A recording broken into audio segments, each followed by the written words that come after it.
All right, welcome to the Resonant State. We are back once again exploring the hidden corners of media and the hidden corners of the current state of geopolitical affairs. Joined once again by Mr. William Ramsey of William Ramsey Investigates, one of our top investigative, you could say, journalist broadcasters. Mr. Sean McCann, said it right this time, You're from good. Wake the Dead, and this is also a joint Wake the Dead broadcast. And just before I pass the mic, I just wanted to go over in the past week since we did our last broadcast, right? So I got some different figures. Um, one article said 6 shootings in 36 hours. Okay, but we have a couple major ones of the Michigan Grand Blanc Township church attack, and I'm just gonna throw this out there. I'm not saying I know what this means, but just to say there's something odd in this article. Why? Just because of the times. Watch the times. So the police chief William Kane came in at 10:25 and 32 seconds and said, "quote We had officers on the ground at 10:25 and 57 seconds. He said the suspect was neutralized at 10:33:44 in the parking lot. Breitbart News identified the attacker as a 40-year-old Michigan man. So, interesting release of particular sequence of numbers with the seconds and written in a kind of a weird way, right? So you had With the the number, seconds. yeah, with the seconds, and it has 10 20 as 10, the number 10:25 and 32 seconds, 10:25 and 57 seconds. But when it says the suspect was neutralized, it's just written 10:33:44. Yeah, I mean, you can show it to you. Wow. That's on my. Well, you probably can't see that, but we have Wow. 4 plus 8 wounded. There's just lots of September 27th. So, and then there's other various other attacks, and so I'm just going to leave it there. But it's just like the guy on the boat coming from the water, right? This was in North Carolina at the riverfront restaurant. Someone in a boat driving by with a machine gun and just completely escaping. So that being said, we definitely live in interesting times. And so to continue with this, let's go ahead and Sean or William, take it away. Uh, I just saying hello to my audience and thank you for listening. And it's always a pleasure to be swap casting with you, Hans. I'm glad that you're doing the Resonant State. And welcome, William, a good friend. We're very glad to have you here. And my audience loves your information. And these deep dives are fantastic.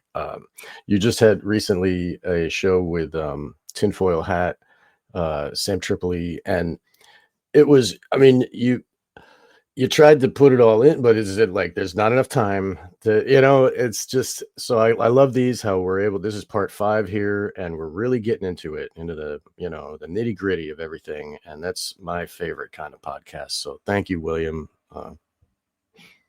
Thanks for having me. Great to be with you guys. I've had great responses from people. People have referenced our shows already. We've only done 4 parts, but like I said, I could do 30 hours. I did 90 minutes with Tripoli, and it just was we've covered so much more than that. There's a lot there, and I think that the kind of template or the exemplar of Manchurian Candidate is very important as a timestamp, but also the information that's in there. And I'm finding out more and more as I do more shows. Like you guys have talked to Tom and Brett over at PsyOp Cinema. Brett actually went and checked the stuff that was taken from Manchurian Candidate, the book, put in the movie, and those academic articles were real. Like I didn't know that until I talked to those guys. I talked to them. I don't think that show's out yet, but so I'm learning as we go too. So I've learned components and pieces, and I think our last show, that episode 4, was really important too, to show that Condon, how keyed in Condon was, that he wrote that intro to Operation Mind Control, Bowert's book. So I recommend people, if they haven't heard that, go back and listen to that, because I think he was telling something really important. Like you or will be almost handicapped by not knowing these mind control techniques or these propaganda techniques or whatever. But even the mind control, and it goes to Esterbrook's, which we're trying to get to, like the 500-page document of Esterbrook's, but there's so much backstory there. And that's why I brought up Program Teal, the great Dave McGowan, Politics of Serial Murder, because his intro to this book, which one of you guys are going to read through. I think Hans elected to do it, but it's so important because he just got this distillation of these concepts. And if you even look at the front of this book, some of these guys have really crazy backgrounds, military backgrounds, Vietnam backgrounds. Just like off the top of my head, it's like Ramirez's brother was like in Vietnam, hardcore stuff. And Heidnik was definitely an MK Ultra victim. Like he was in LSD kind of things. Manson, we know, like it was involved, knew a lot of strange stuff. So he covers a lot of this book, and it's really just such an important book. People have tried to diminish the book, and they've failed. Like they've really failed. Like I think this book was published in 2007. So what's interesting though is that I think I'm gonna have an article hopefully done today for those guys, but that you find that these things, there's always these precursors, right? You have the Zodiac, you have the Rolling Stone song, right? I'm gonna knock down your plate glass window. Not talking about the Boston. Not one of those, right? This is about Richard Ramirez before Richard Ramirez was caught or even really had happened. But that's, the song is about Richard Ramirez. And so you see, and McGowan, there was a YouTube series, I think that's deleted, but McGowan really had, a very, really an excellent overview of so many of these killers, that many of whom were protected for a long time, right? They just couldn't catch him. Until they decided to pull the plug. And then they always let's offload 150 killings on, we haven't solved these cases. He did it. I mean, they don't even bother. They just said, it's done. And this happened several times also. And then right? George W. Bush pardons the guy and lets him out of prison. Right, Gacy, right? Oh, yeah, it was Gacy, but this happened. It was Lucas. Yeah, exactly. That's what they did with the Boston Strangler. The Boston Strangler, they just said he did it all. It's him, and move forward. Yeah. There's like 4 or 5 instances of that, right? The other one, the guy's real handsome. He's one of the major. Ted Bundy. Ted Bundy, yeah. So same thing with Ted Bundy, and they would just say, literally just, there was like dozens of unsolved cases. Oh, Ted did it. Okay, Ted did it. I mean, even if it was like the flimsiest possible connection. You know what I mean? Like it's not physically possible for him to drive that far north to get to kill the other person. But yeah, they were just, I'm sorry, but go ahead. Okay, sorry. I just wanted to preface this before we talk. I mean, what is being described in this book, Program to Kill, is government SRA. It's like government-run satanic ritual abuse, trauma-based mind control run by the government to make super soldiers. And so also, I wanted to bring people, to remind people of what I talked about maybe in part 1 was Russ Dizdar's Black Awakening. So maybe not just the government ones, but the people that are programmed sleepers have violence instructions in them ready to erupt when the signal arises. So like this is, there's the MK Ultra, like people talk about LSD and stuff, but really the trauma-based mind control and the splitting of minds and the alter personalities and stuff, demonizing, just look at Jeffrey Dahmer and like his altar and like what he was doing, the black magic stuff. Like it goes very deep. It wasn't, the government mind control is part of it, but it's a lot more than that too. But the government does these things on purpose to create super soldiers, like make ultra violence and then set them loose on the battlefield. And it's like the battlefield is the testing ground where they can see what's possible. And you got the My Lai massacre, and you got all these and then the soldiers come home. They don't say a word. They don't want to talk about this stuff. Like tell their friends and family about how they had to murder babies and burn villages and stuff. So like that right there occults it, and it keeps that little bubble of science over there, and then they can take the learned pieces and apply it now in our day. This was Now it's like they have it down to a science, and we just need to be aware of that. So I just want to bring that up before we start. And thank you guys. Thank you, Hans, for reading this too. Yeah, and there was like hundreds, if not thousands, of Mylis. Like Myli was just one. They were just massacres after massacres that never were reported. And just massive crimes against humanity there. That unspeakable stuff. Yeah, and one thing just to mention, like when I opened with that, this is of course tied in with all these shootings. There was the one I had talked to you, Sean. I couldn't even find that on the web. Maybe I didn't search that hard, but the one at the Nassau Golf Course, right? That also, or maybe that was last week. But I these haven't posted that yet, but the listeners will hear that. I'm sorry, everybody. But yeah. So all these things, but the one thing is that there's different types of scenarios. There's generating terror, but then there's a localized aspect. And the fact is that on one level, it would appear that the signals are just coming in hard and fast. You know what I mean? And people like the guy at the, well, I won't go too much in a tangent, but I'm saying like we are looking at certain of situational occurrences that are statistical anomalies, right? Is it possible to have this many things happen in this way that without some type of coordination? It doesn't seem like it. Dude, I mean, if they're creating the culture, I mean, they're creating, there's coordination all the way down. Like, you know what I mean? It's like, of course it's coordinated. But my favorite one, though, from this week is that there was the bombing of the bus, right? Ice Cube's tour bus, and Antifa blew it up because Ice. No way. Yeah. Oh, my God. Ice Cube. Wow. And they firebombed his tour bus. Oh my God. So at least. And it just goes to show the ignorance and how ignorant you have to be to do that kind of thing. Like who firebombs something? I'm crazy people. Like really. But here we go. Black Awakening. Right. Ice Cube. I mean, it's not Ice Immigration. I know Ice Cube is doing like Disney movies and stuff. Like what the hell? Man? I mean, I don't think it's the same sort of font, you're going to find on the Ice. Well, maybe. Okay. So this is Russ Dizdar's book, the cover of his book, The Black Awakening, Rise of the Satanic Super Soldiers and the Coming Chaos. He died of COVID suddenly. Supposedly, yeah. And his wife all of a sudden. I think that was actually the first time I had Jamie J on my show to talk about SRA. That was the first time I was like, okay, I got to talk about SRA on my show, really get deep into it.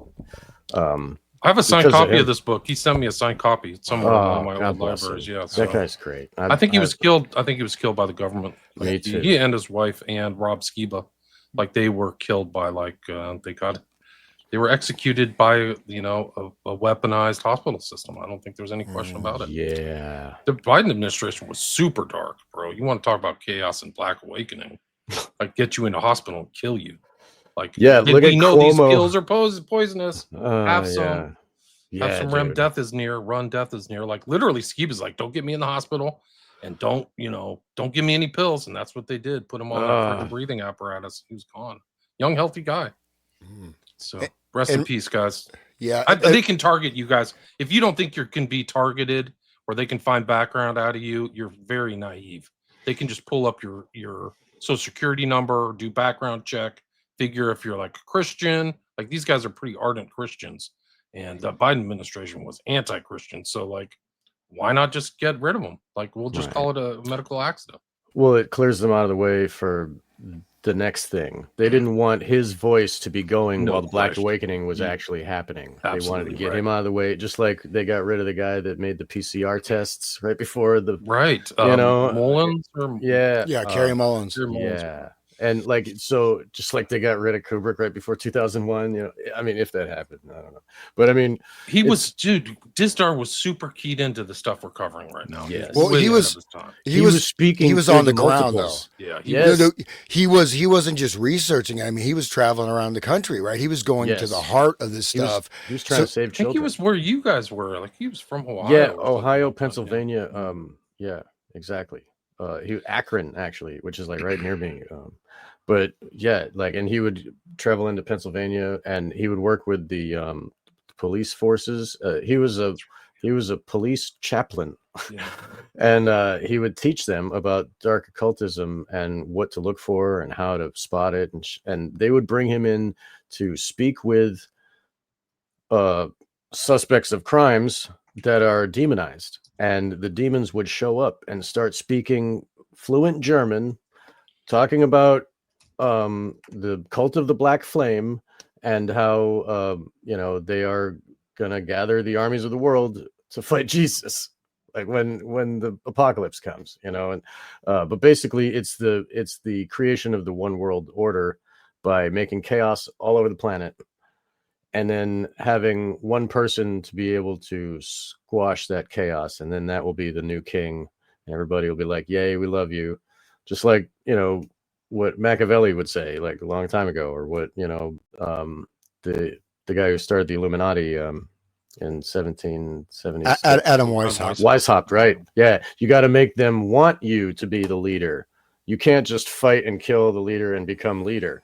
You have to make the people want you to be the leader, and then that's how it happens. So like, this is the violence, is the trauma, this chaos of coming super soldiers. It's like worldwide trauma-based mind control. That the trauma goes into the whole world, from the chaos of people getting stabbed on the neck on the train, or the other, like the guy dressed up as a Joker on the train in Asia. He was like stabbing everybody, and then he sits down and smokes a cigarette and like dressed as the Joker, just like the other guy who was like at the Aurora Theater, like they have the same programming. When they do the violence, then sit down and get arrested, and then they're like the lone weirdo gunman, and so like there's switching happening, just like the guy who killed John Lennon, Chapman. Yep, he sat down and read a book.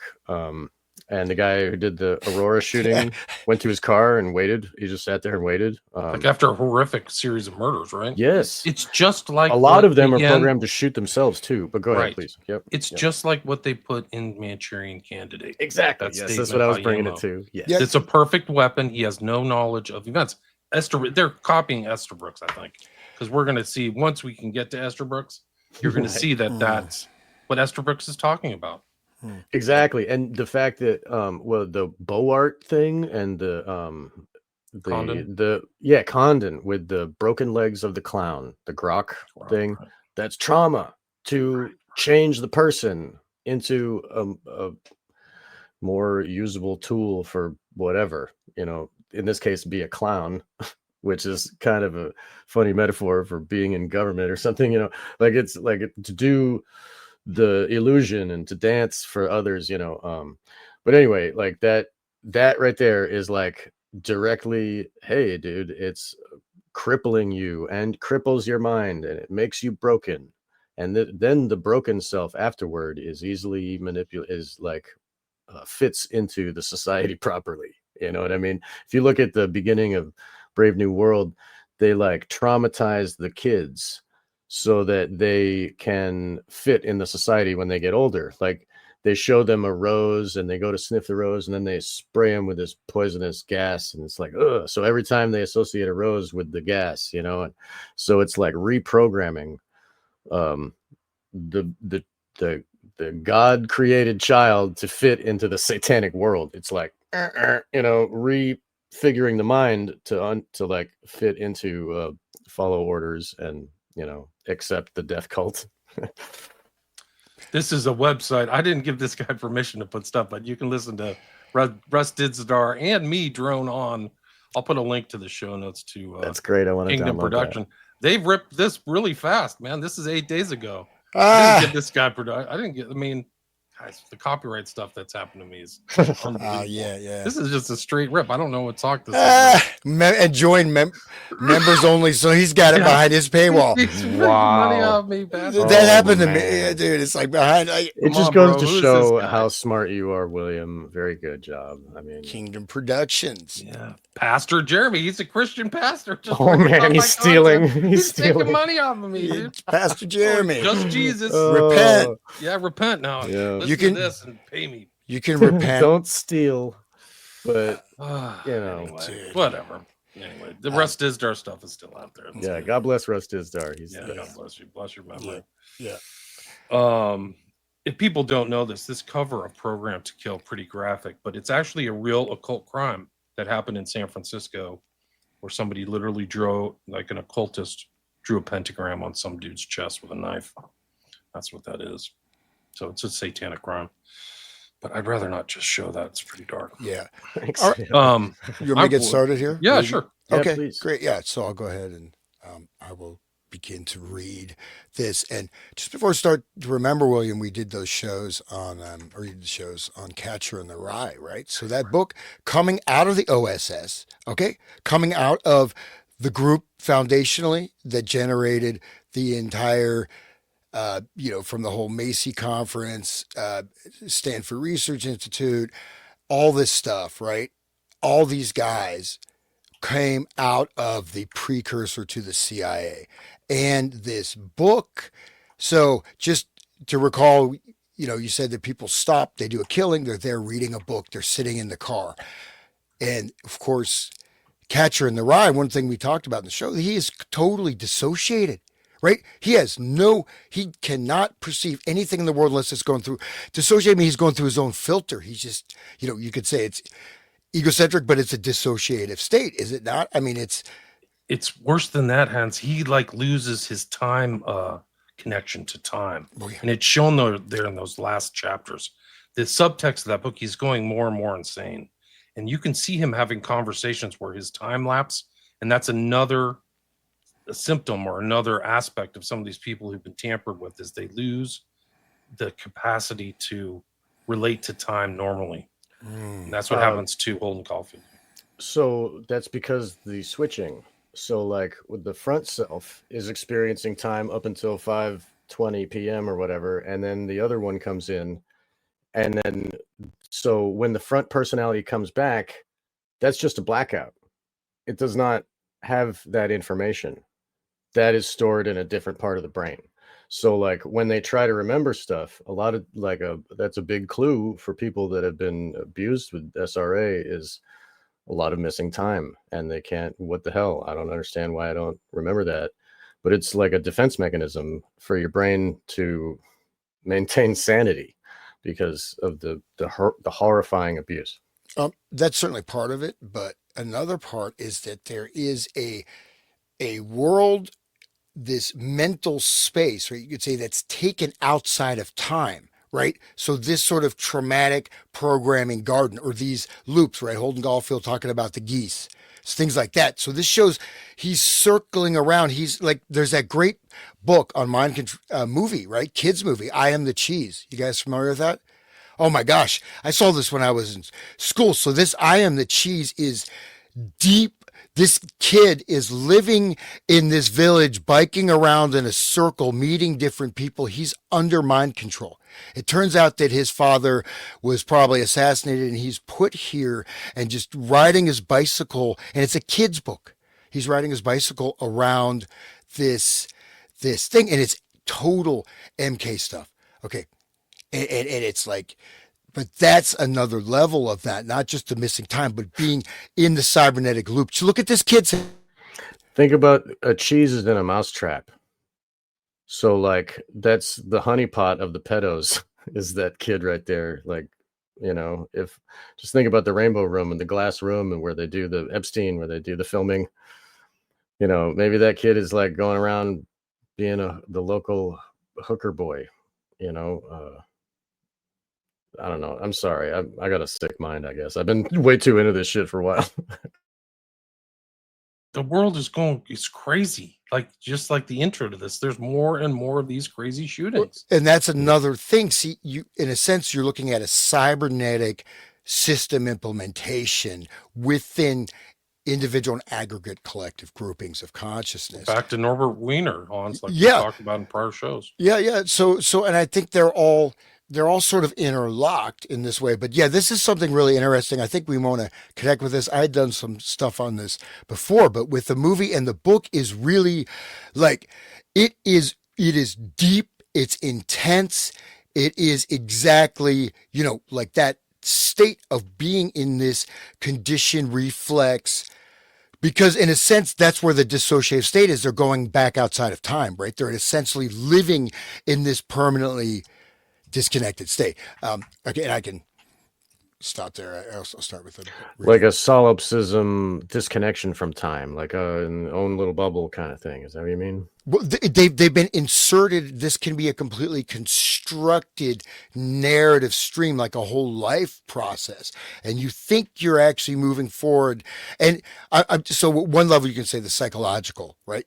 That space, you think you're moving forward, you're still just going around in this cycling, right?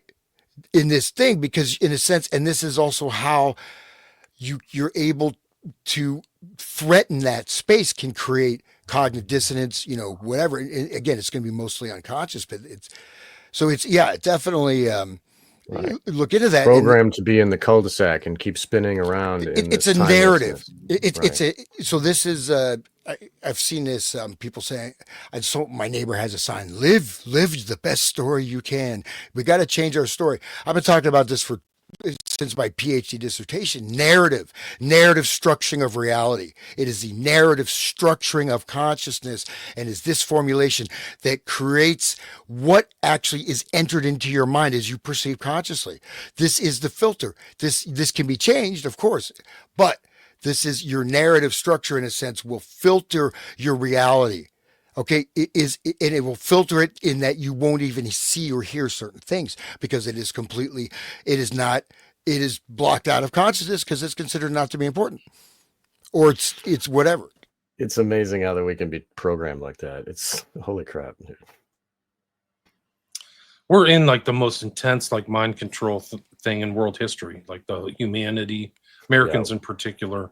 Like, after that worldwide thing that happened 4 years ago, like, holy crap, they unleashed like hell. Like, it really goes back to King Charles III and all of his aristocratic cronies, but like they unleashed it on the earth, and it was just like, we talked about King Charles and his painting there with the blood, the monarch and the sword, the monarch, sword, and the demons behind him.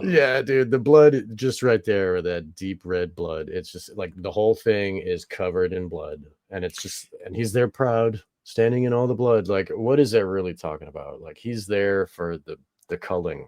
He's, you know what I mean? Like, he's in charge of the culling. Yeah. And then after him will be the next one, who will be in charge of the rebuilding of the new, with his kid there. His picture, in the picture of his kid, he's like holding up a goat with the rear foot, like holding up the rear foot of a goat. Like, dude, what is that, dark, dude? You know what I mean? Super dark, and the magic circle and all that stuff with him. Yeah, dude. Ties into Eyes Wide Shut. Yes, that too. Yeah. Friends with pedophile, like stone cold, like necrophiliac, like freaking Savile could come and go Buckingham Palace as he wished. You could just there's videos of him just like, la-di-da, I'm just gonna go visit. He talks about it on the program, the late night talk show. He was talking about, I smuggled a kid into the palace there. But the thing was that he had all these gaffes where he said, she's looking pretty good. I like to see. Like, there's one of the creepiest things. He's on the show, and he's wearing all of these glass eyes. So he's got all these necklaces. These are all eyes he stole from corpses. He had the same eyeball ring that Alex DeLarge wears in the thing on his wrist. Clockwork Orange. Right. Clockwork Orange is very important too. Anthony Burgess is central. The Clockwork Orange is, in a sense, what I'm talking about. That Clockwork Orange relates, we'll probably touch on this as we go further. It's about behavioral modification, right? It's the whole thing. Totally. The Ludovico method and the head thing. That's what Kaczynski wore. It's literally that head. Like, you think it's a work of fiction, but they used to put these freaking football helmets on people with nodes and stuff. Crazy. Yeah. The beginning of Full Metal Jacket says it all. Not Full Metal Jacket. The Clockwork Orange says everything. With the ultraviolent gang, when they meet the old man singing under the bridge, and he's like singing about Molly and her, hips and stuff, but then like they show up, and he says, "Go on and do me in, you bastards. There's no attention paid to law and order anymore, because they let the young get at the old." And he's talking about men on the moon, satellites spinning around the earth, and he's like talking about how dumb it is to be paying attention to space when there's like real problems right here. And then the guy says, Alex is like, oh, and what's so wrong with the world? And he's like, I mean, and then he just beats the crap out of him. And that right there is, they are a troop of monkeys, just like 2001, and they got a Right. staff and beating the other one. And so it's like, what is wrong with this world? The same thing, like psychopaths beating like the elderly, like, This cycling, I mean, can we not see that? I mean, at that time that came out, don't we have that basically in Europe at least? yeah. Where people, they literally, you commit a crime, you're back out. You are, I mean, and these are people, there's no question they're going to do. There's no question, right? They've already done like 20 rapes and they've like, smuggled drugs and like five attempted murders. Oh, he's reformed. He's not going to do anything. We and- need more room for the political prisoners. Well, that's why we need this Ludovico method to get them out of the way. Well, yeah. You know what? Let me start reading because we're getting a little off. Okay, sorry guys. We're going off the reservation. Not too much. Not too much. Not too much. We could do a whole show on the Black Awakening too. Oh yeah. Just zip this in. But Program to Kill. This is the title. I just don't feel like staring at this. So I find something else to look at. Yeah, that's okay. Do we have the page? Let's do that. I'll bring up. Yeah. So I'll start. So this is from the introduction. Mind Control 101. Quote: the experimenters will be particularly interested in dissociative states from the abaissement de niveau mental to multiple personality in so-called mediums, and an attempt will be made to induce a number of states of this kind using hypnosis from a declassified MK Ultra document. It's probably safe to say that this is not your typical true crime book. It is instead a journey into an even darker, more disturbing world. One that exists in the shadow of the world depicted in the hundreds of formulaic serial killer biographies that line the shelves of America's bookstores. For many readers, much of the information contained within these pages will be unfamiliar, and some of the theories and ideas that are discussed may seem rather bizarre. Perhaps the most controversial theory that readers will find themselves confronted with concerns of phenomena commonly referred to as mind control. Although the concept of mind control has long been the staple of that polluted wellspring of information known as the conspiracy theory literature, where it often mingles freely with outlandish tales of reptilian aliens and paranormal activity. It has never been a polite topic of discussion in mainstream culture. The only exposure that most people have had to the idea of mind control is through the often metaphorical and frequently absurd images that Hollywood has provided in a decades-long string of films, from Manchurian Candidate and the Stepford Wives in the 60s and 70s to such recent offerings as Conspiracy and Zoolander, along with remakes of both the Manchurian Candidate and the Stepford Wives. The remake, just sorry to interrupt, but the remake of the Manchurian Candidate is only worth your time if you want to see bad cinema, because it's just a pallid, colorized, weak version of the original. Yeah. Do you think it was there to scoop up the people that are trying to look back at the original to make them not look at the original? Maybe.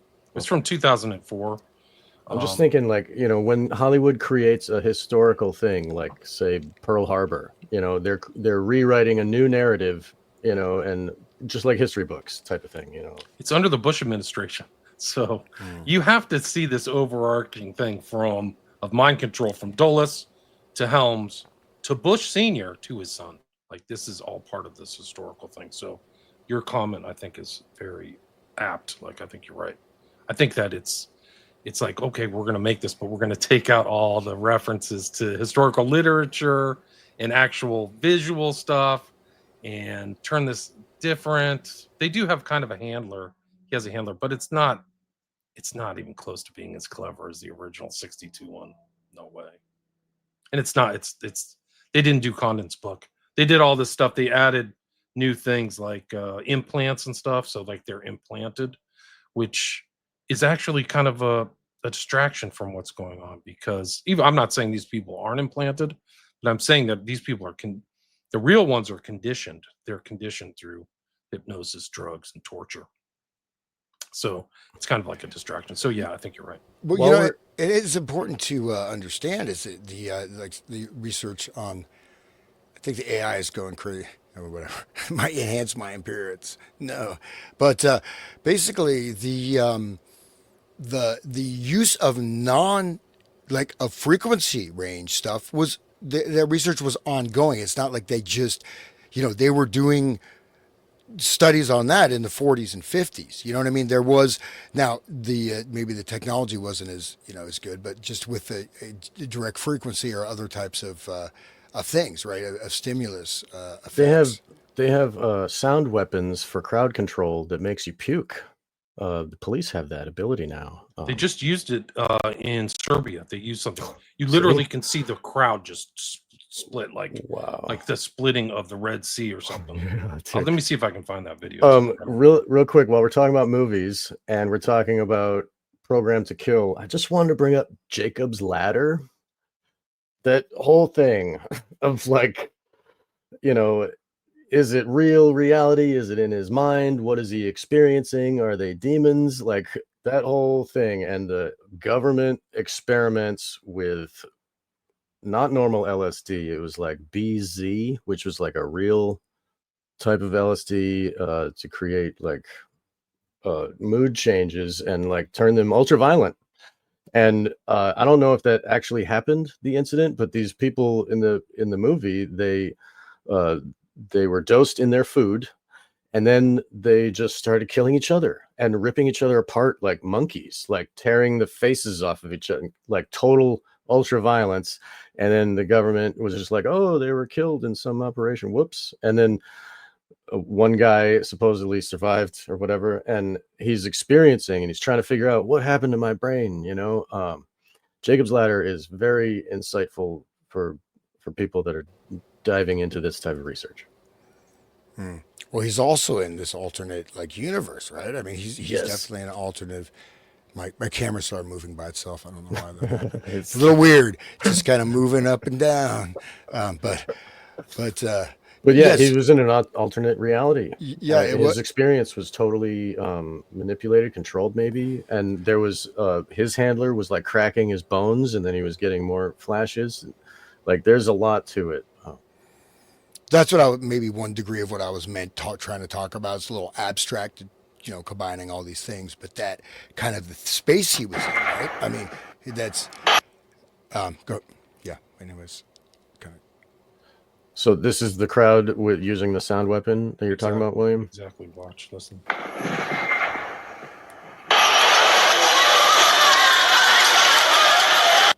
They shot it right down the center of the street. Wow.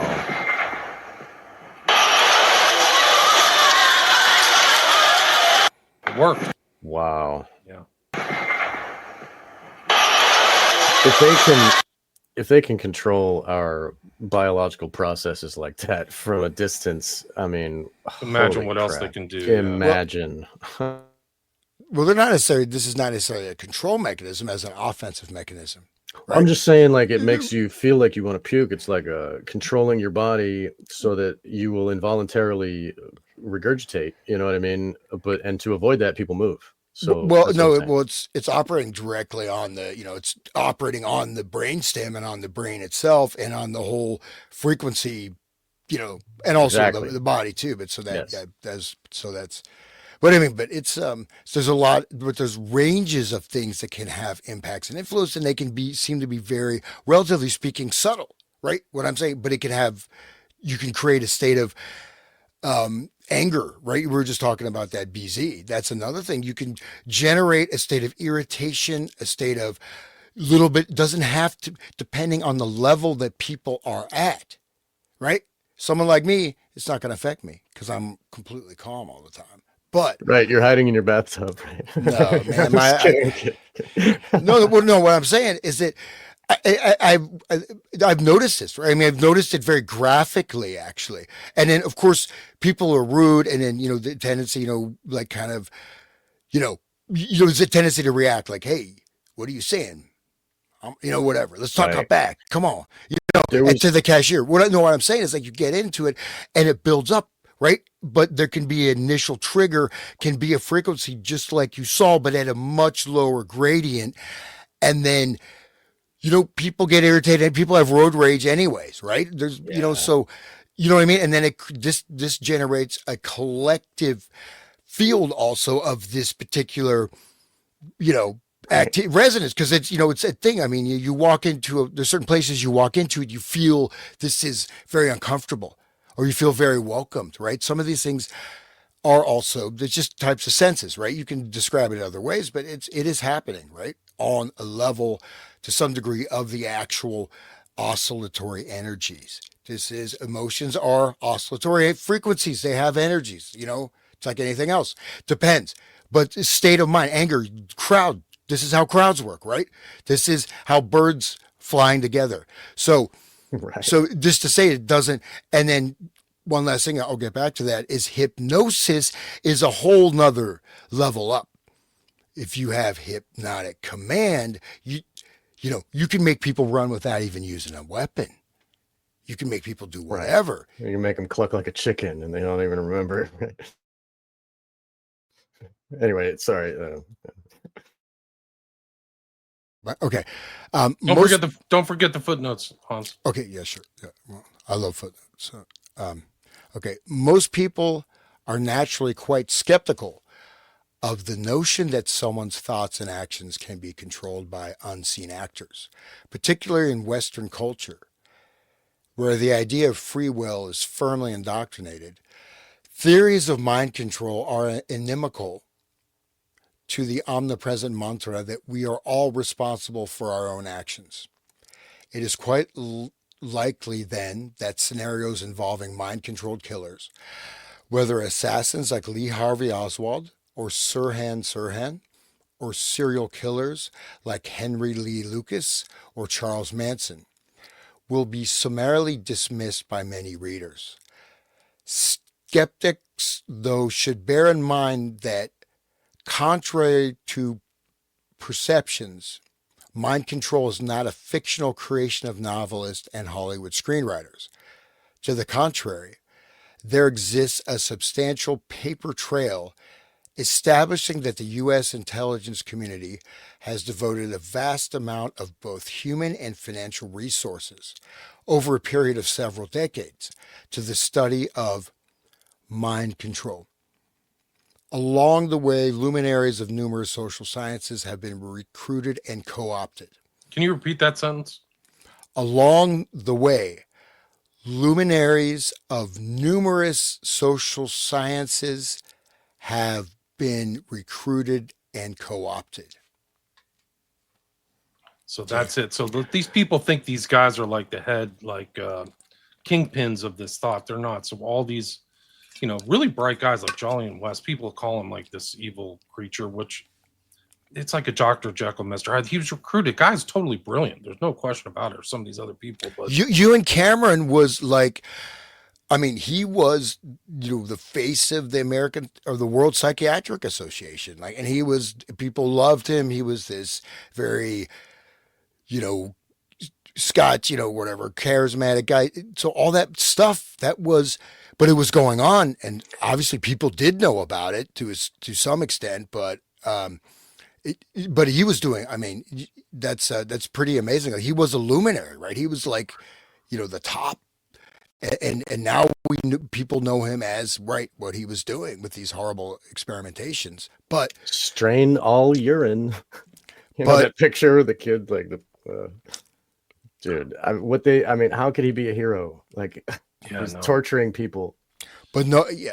But they were torturing people. They were doing long-term experiments. They were doing like you come back in, Mrs. Wilson, and we'll treat you, and then like massive electroconvulsive shocks. They called it therapy. It's not therapy. and then they'd send them back home and study them in their natural habitat, like freaking like lab rats. So they're not in the lab; they're like walking around. Okay, Miss Wilson, she's exhibiting strange behavior. I think we need to do certain treatments, and then she'll go schizo, or she'll have overly aggressive, or this alter hasn't come in yet. Like it gets super dark what Cameron was doing. They would revert back to baby, right? They would depattern their own personality back to being a child again, and then he would repattern them with what he wants them to have in their brain, right? Supposedly, I mean, it didn't really. I mean, it in terms of exactly what they wanted it to do, it didn't really work that well. Right. I mean, you didn't. I mean, they play. I mean, but did it just absolutely destroy people's minds? Yes. Right. Yeah. But because there's playing these tapes and pattern conditioning, now they were able to get some types of small memory overlays, but then it would crack, right? And like, I remember the one lady, she was like a very good guitarist, and she went in just for postpartum depression, and everything disappeared, and she came out with a totally new life, but she started to remember.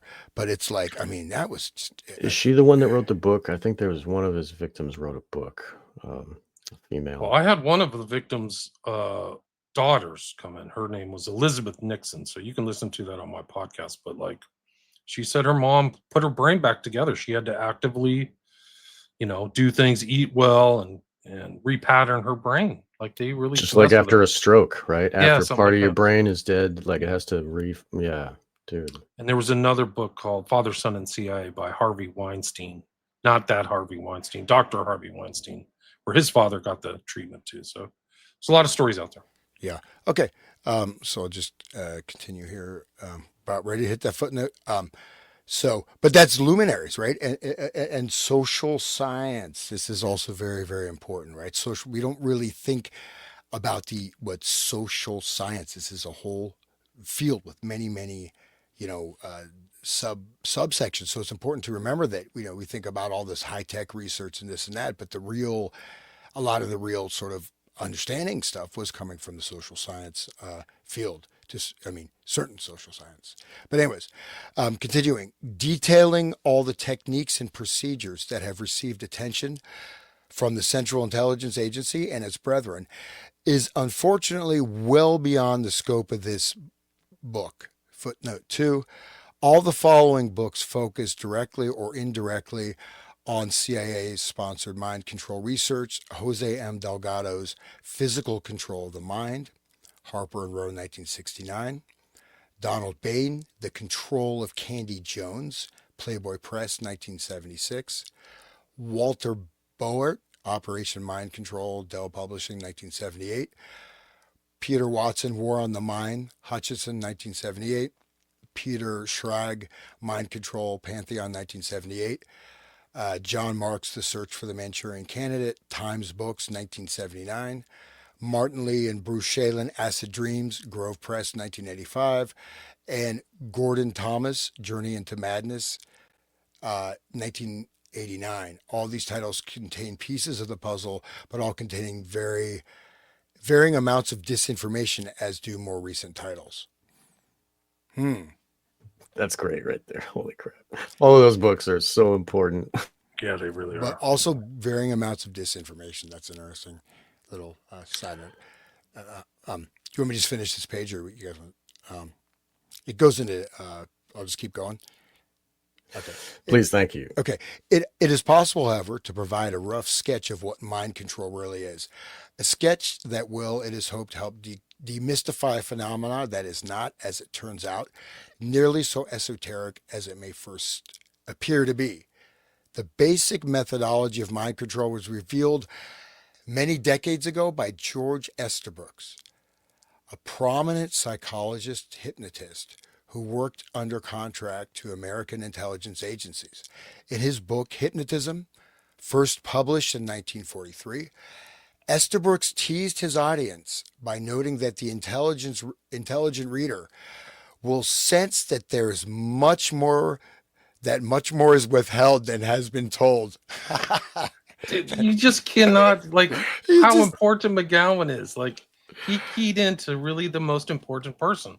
And that's kind of how far down the road, people are in their MK Ultra mind control studies, if they've got to Esterbrook's yet. Because if they haven't got to Esterbrook's, they haven't got the kind of core foundational stuff. At least in the American, you can go to Mesmer or whatever, but yeah. The fact that you found that document of Esterbrook's and his communications with the FBI, like, holy crap. 35. Yeah. That's the whole thing. It rewrites the entire 60s because Hoover's around everything. He's around JFK. He's around MLK. He's around Malcolm X. He's around and all the pedos, RFK, all the pedophiles, and mafia figures and all this stuff. And he knows all this stuff. He knows Esterbrook's. Well, he's intimately involved with Esterbrook's. I mean, Esterbrook's, there's some of the stuff is explosive. Like the one we went over, Esterbrook's is talking about setting up an experiment, like with a bombing of some factory, right? And then the person, even if, the memory will be erased, even if the factory does get bombed, we can make sure that there's no leakage, from the experiment. That's exactly what they don't, the dark occult, they want to keep all their secrets occulted, even the victims can't remember what happened. It's perfect for them. This is amazing because this is kind of like one of those things where they disclose stuff, like in our earlier one where we finished with James Jesus Angleton, like, I'm going to go to hell with all these other guys for all the crimes we did. But this is his kind of like disclosure. There's a lot more to know. I'm just telling you this now, right? I mean, as governments often work, they only give you this much. There's always a lot more to know. Just as we go down real quick, we'll finish this thing. Like, so dissociative states. So one thing is interesting, right? You notice, like, say, trauma, people having trauma. That's relatively new that it became very common thing to talk about. But people, I have conversations with people, oh, I just dissociate just the way I am. I do like this, like, whoa, okay. Like just normally talking about this as something that, I do it. And so you're going to some counselor. Okay, well, you know what? I don't want to go to some damn counselor to tell me what I am doing or not doing and to normalize something, right? That is a type of hypnotic induction, could potentially, you know what I mean? Anyways. There are a lot of counselors that work for the dark occult that are in the work of keeping the victims in their cage, keeping the secrets from coming out. And the whole satanic panic and the false memory syndrome and all that crap is all the dark occult creating a war against the truth. This is very important. Yeah, it really is. It really is. Yeah, but now all these people are co-opted. Luminaries are co-opted. Jolly West is right there. The False Memories Foundation or MFS, MF or whatever. Here's the thing: a dissociative state is not necessarily bad, right? There's types of things, but then what do these words specifically mean? And then, but the thing is that this means that this is very crucial, I think, is to realize that as soon as you recognize you're in a dissociative state, you can change it, right? Oh, I'm not. Okay, I'm right here. Oh my God! Wait, who am I talking to? Oh, no. Okay. To see the cage, like when you see the mind control, all of a sudden it doesn't affect your subconscious. Your conscious mind gets a hold of it and can be like figured out and really look at it. You know what I'm saying? Like if we continue to agree with the lie that is, the veil put over us, then our mind will continue to accept the lie, and the cognitive dissonance will be maintained within, and that signal of like what the news gives us in the TV and the all of the movies and crap, it will maintain our blindness to truth. And once we recognize, like people like us speaking it out, like giving others that are listening and their conscious mind the handles to really hold on to this and figure out what's going on. Like, I mean, the whole idea of like Netflix and chill, it's like, oh, put yourself in don't even listen, be engaged in sexual encounter and have that programming going in while you're feeling the feelings. You know what I mean? And then when I watch Netflix, I see that the movies are built for that.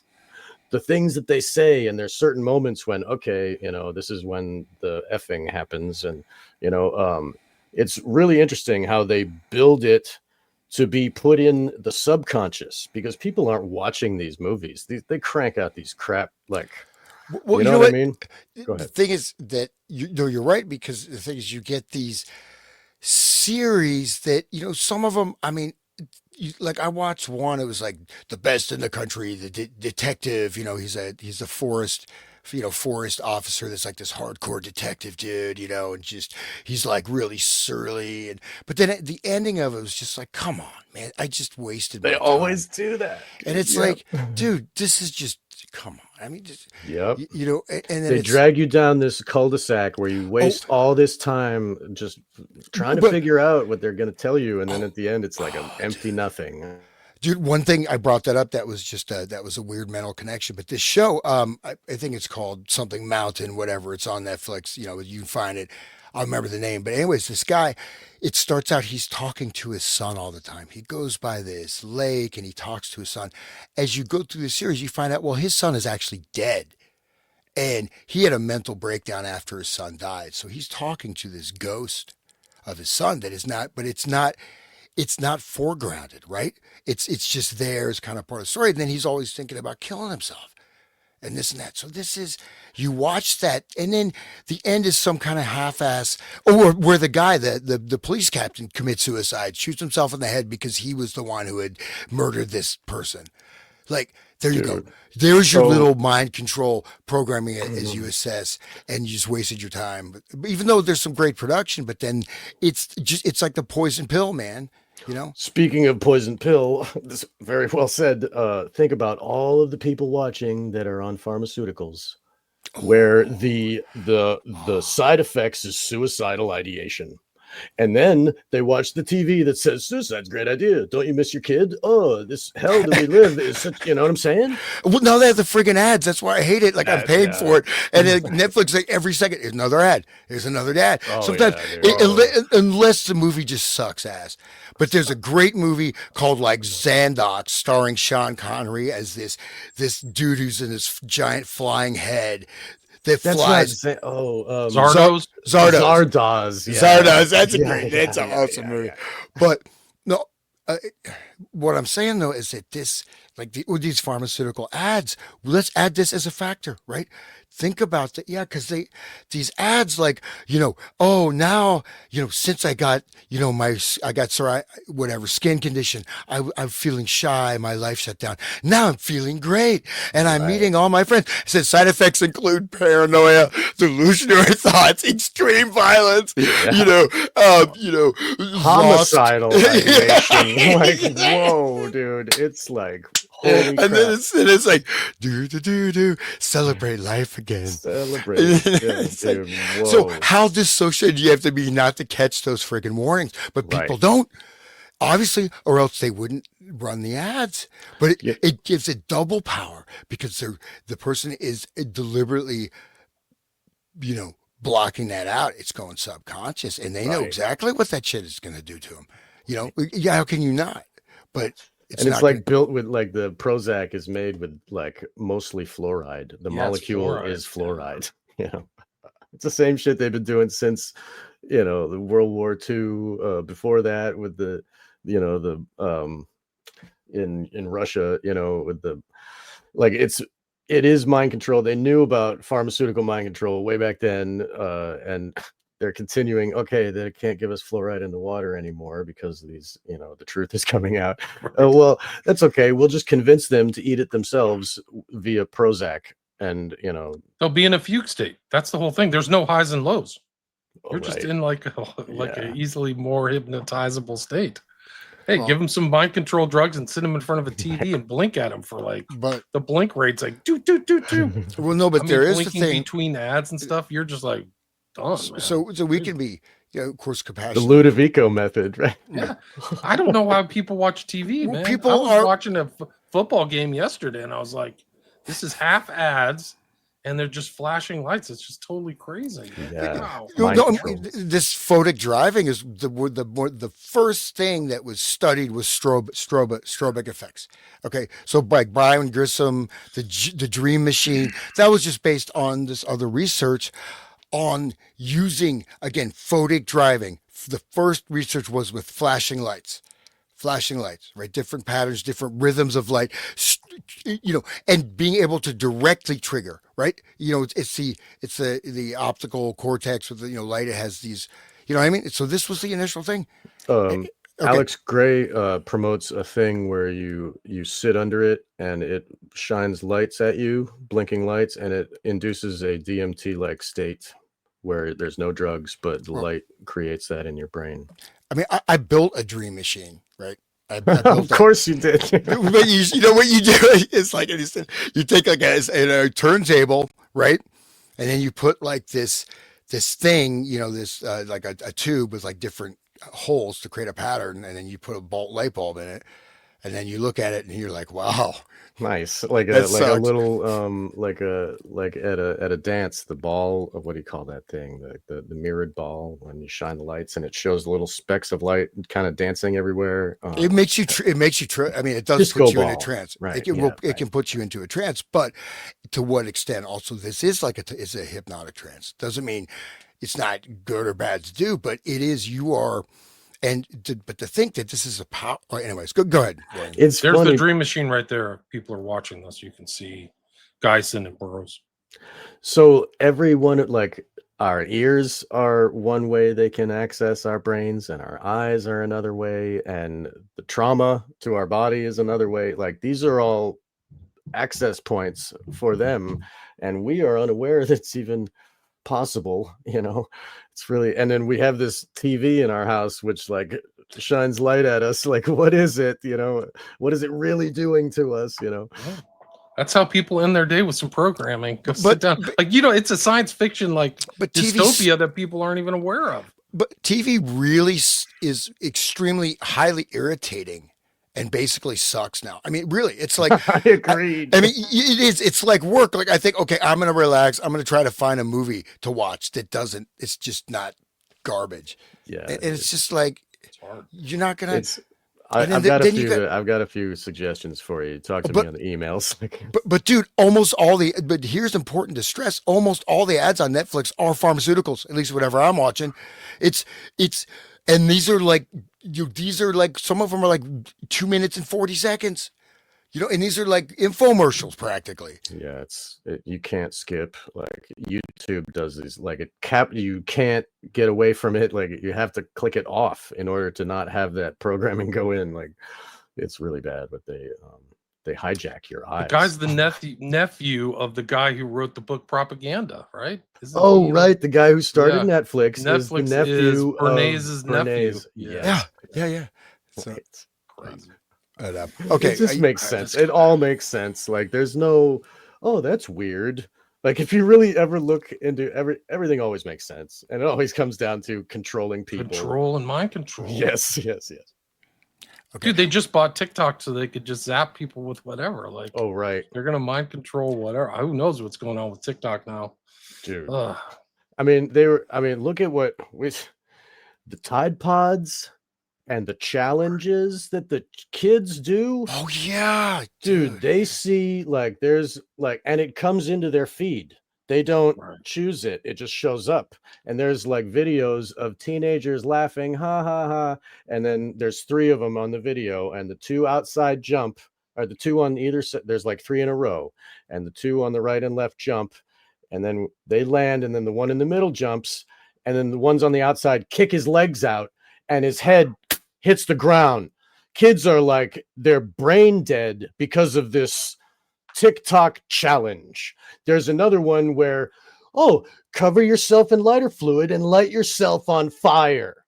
It's not just Tide Pods. It's a whole array. There's like 100 of them, more of like, are you daring enough to do this on camera? And that goes right back to the same shit. 764, like what BX was talking about with William.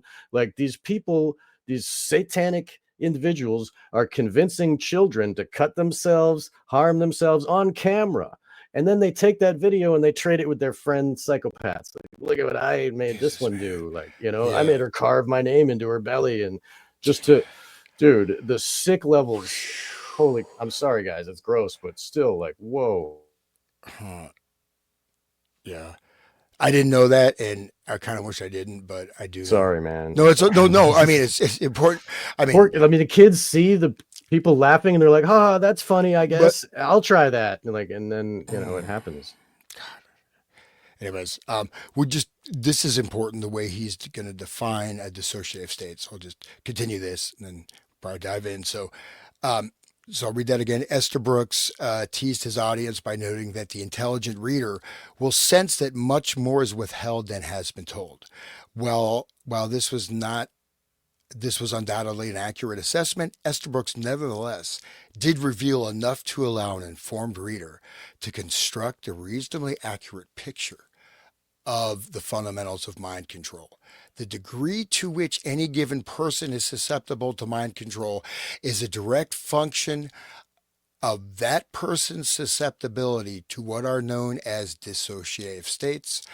According to the psychiatric community, dissociative states or dissociative disorders include amnesia, fugue state, and what used to be called multiple personality disorder, but is now generally referred to as dissociative identity disorder. This is interesting, right? That shift. Anyways, all of these terms describe the same basic phenomena. A person who is seemingly in control of his or her actions over a given time period is unable at a later date to recall or account for those actions. Do you want to keep going? 1 second. The ability of the children. So they seek out. He's saying that the mind controllers seek out people that are more susceptible to dissociation.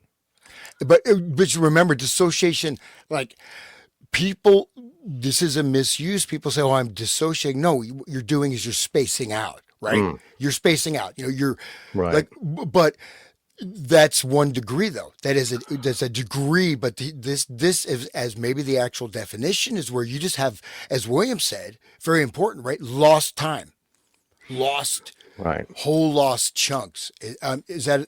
Would you agree with that, William? Or 100%. Yeah, totally agree. I just wanted to say that the SRA programmers. The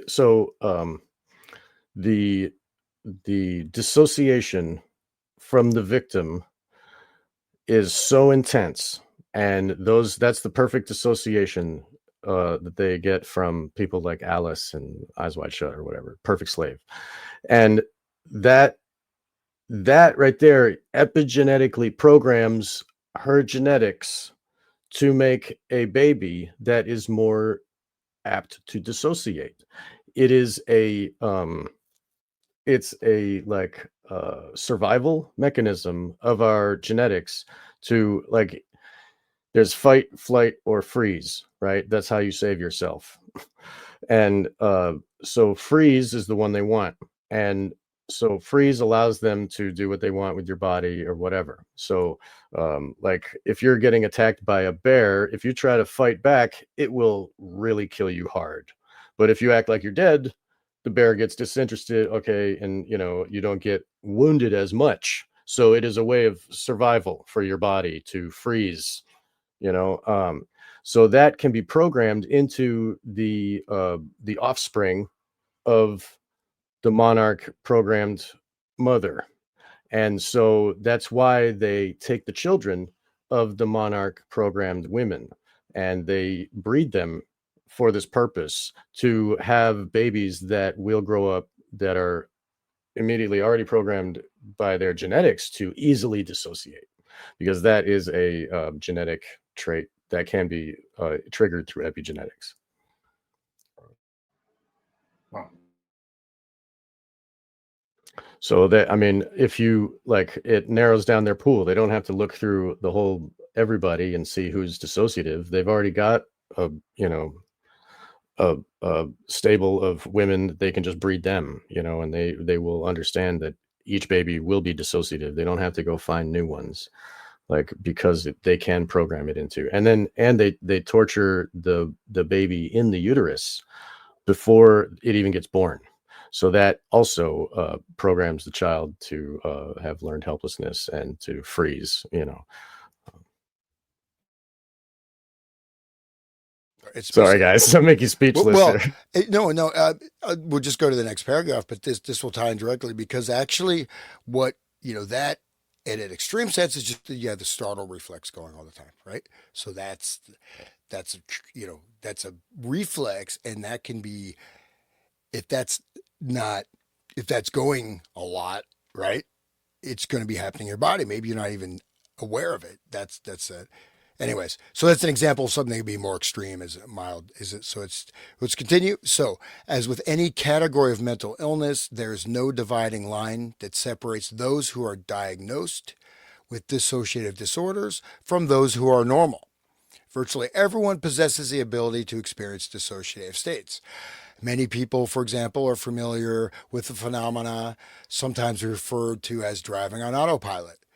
The scenario generally plays out as follows. You suddenly snap out of it just as you're pulling into your parking space at work and you realize to your horror that you can't remember anything since leaving your house.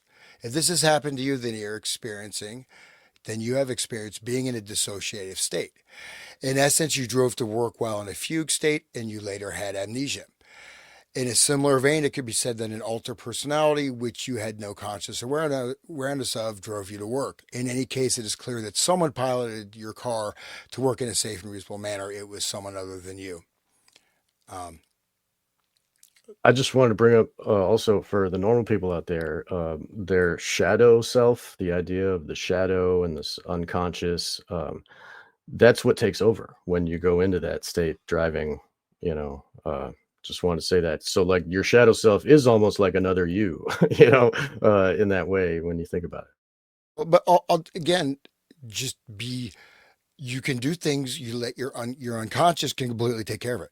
So in a sense, you can just be present with what you're doing Right. and just realize that, what I mean? We do it all the time anyways, but if you're going to, sometimes like when there's like an emotional thing that triggers you, you just, and then people like, go, they drive yeah, and they don't even know they're driving.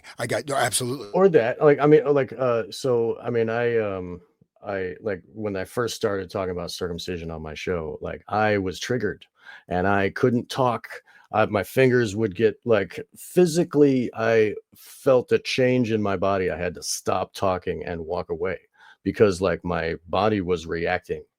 And so like that is like my shadow is taking over and being like, nope, nope. And I understand that if I'm like angry and getting in an argument, my shadow self pops out and I have no control over the things I say sometimes. Like I'm yelling at people I love, or, so like this is another way that things can take over like a normal person's mind, considering you consider me normal. I don't know, but this is another way that regular people can experience like that losing of control, and the unconscious self takes control. And a lot of times violence is protecting, the core of like, oh, I don't want to talk about that, or oh, that harms me emotionally. And it's just like, it protecting the self, I guess. Like anyway, I'm just saying it's not like a specific altered personality programmed,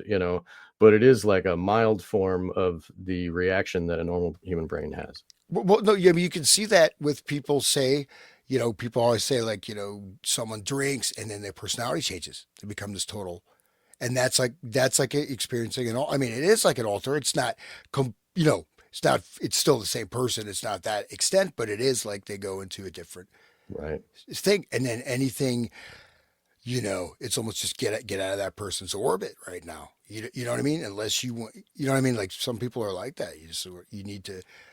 Like, okay, I'm just going to step back from this because it's not necessary for me. That's why we all got to do the shadow work to control that, so that people won't be walking away from us and trying to like, stay away from our craziness, that way.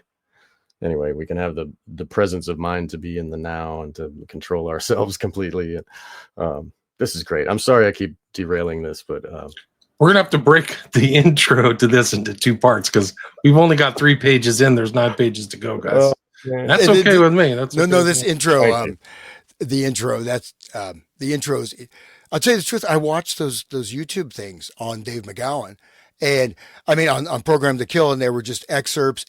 Looking at this book, this is the first time I actually looked at the actual book. It's quite comprehensive. He did a huge amount of research on this, which I really wasn't aware of in terms of this stuff. Right? I mean, This is like his primary book. The Hollywood one is just sidereal to this, I think. I think you're right. I agree with you. Yeah, I think that's because when I looked at that stuff, and I didn't realize this was so. It's very talented. All right, It'll be in the top 10 most important parapolitical books ever written, up there with Operation Mind Control and Search for the Manchurian Candidate. To me, there's no question. Should be in everybody's top 10. Yeah, so I'm very glad that you brought it today, William. I thought we were going to talk about the Estabrooks. This is great. I'm glad we're doing this is like a primer. So it's like it's totally priming for the Estabrooks. Like, if we looked at Estabrooks alone, they may not understand where he's coming from. Estabrooks he's unraveling what he knows to Hoover. And so that's important. But this is like, here you go. This is a guy who's aggregated this and made it understandable. And also before I don't think he didn't have access to those documents, right? That Estabrooks thing was not released right until like 2017. Recently. Yeah, right? 17. So so like we were joking, like I was thinking of the show, and Sean's like the guy like has his Cheetos on his fingers and doing stuff like it's the key document, man. This 500-page document is just absolutely incredible. I've said it before. I'll just keep saying it again. I just want to tell the listeners, if they are interested in downloading the document, they can go to my Odyssey channel, odyssey.com, Wake the Dead :9, I think is the. But anyway, when you will find a post there where you can download the document for free, just click download. So for everybody.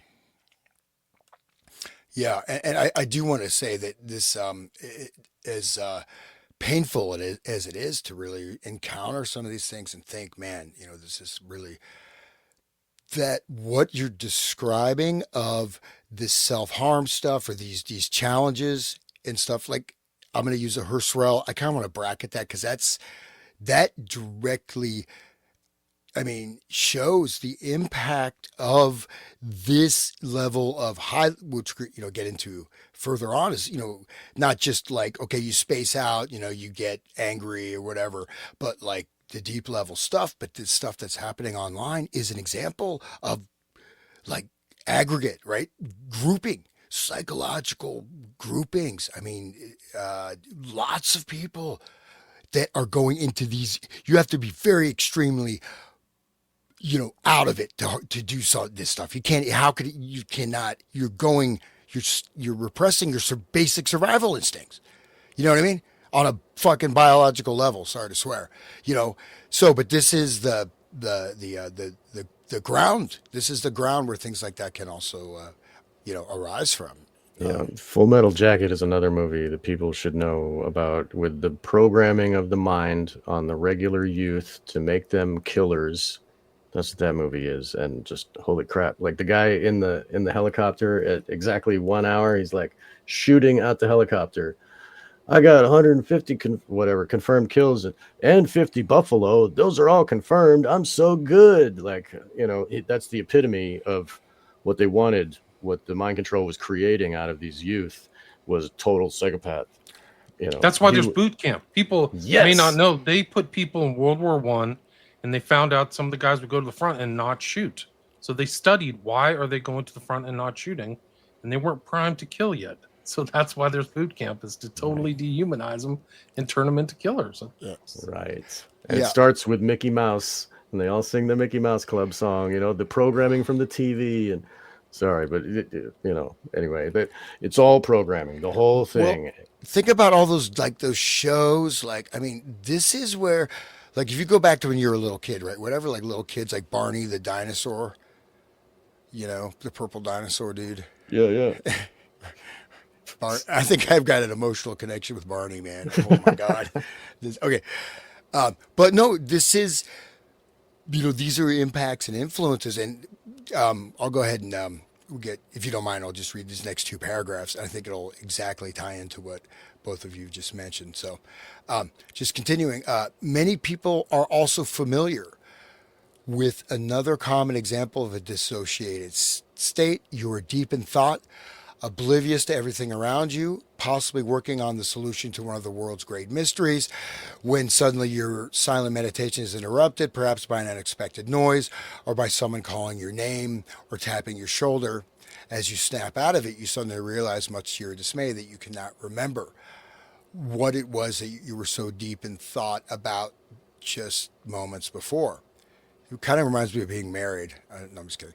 If you ever had a similar experience, or if you are familiar with the dreamlike state that some people attain just before falling asleep or while engrossed in a book or television program, then you have experienced being in a dissociative state of consciousness.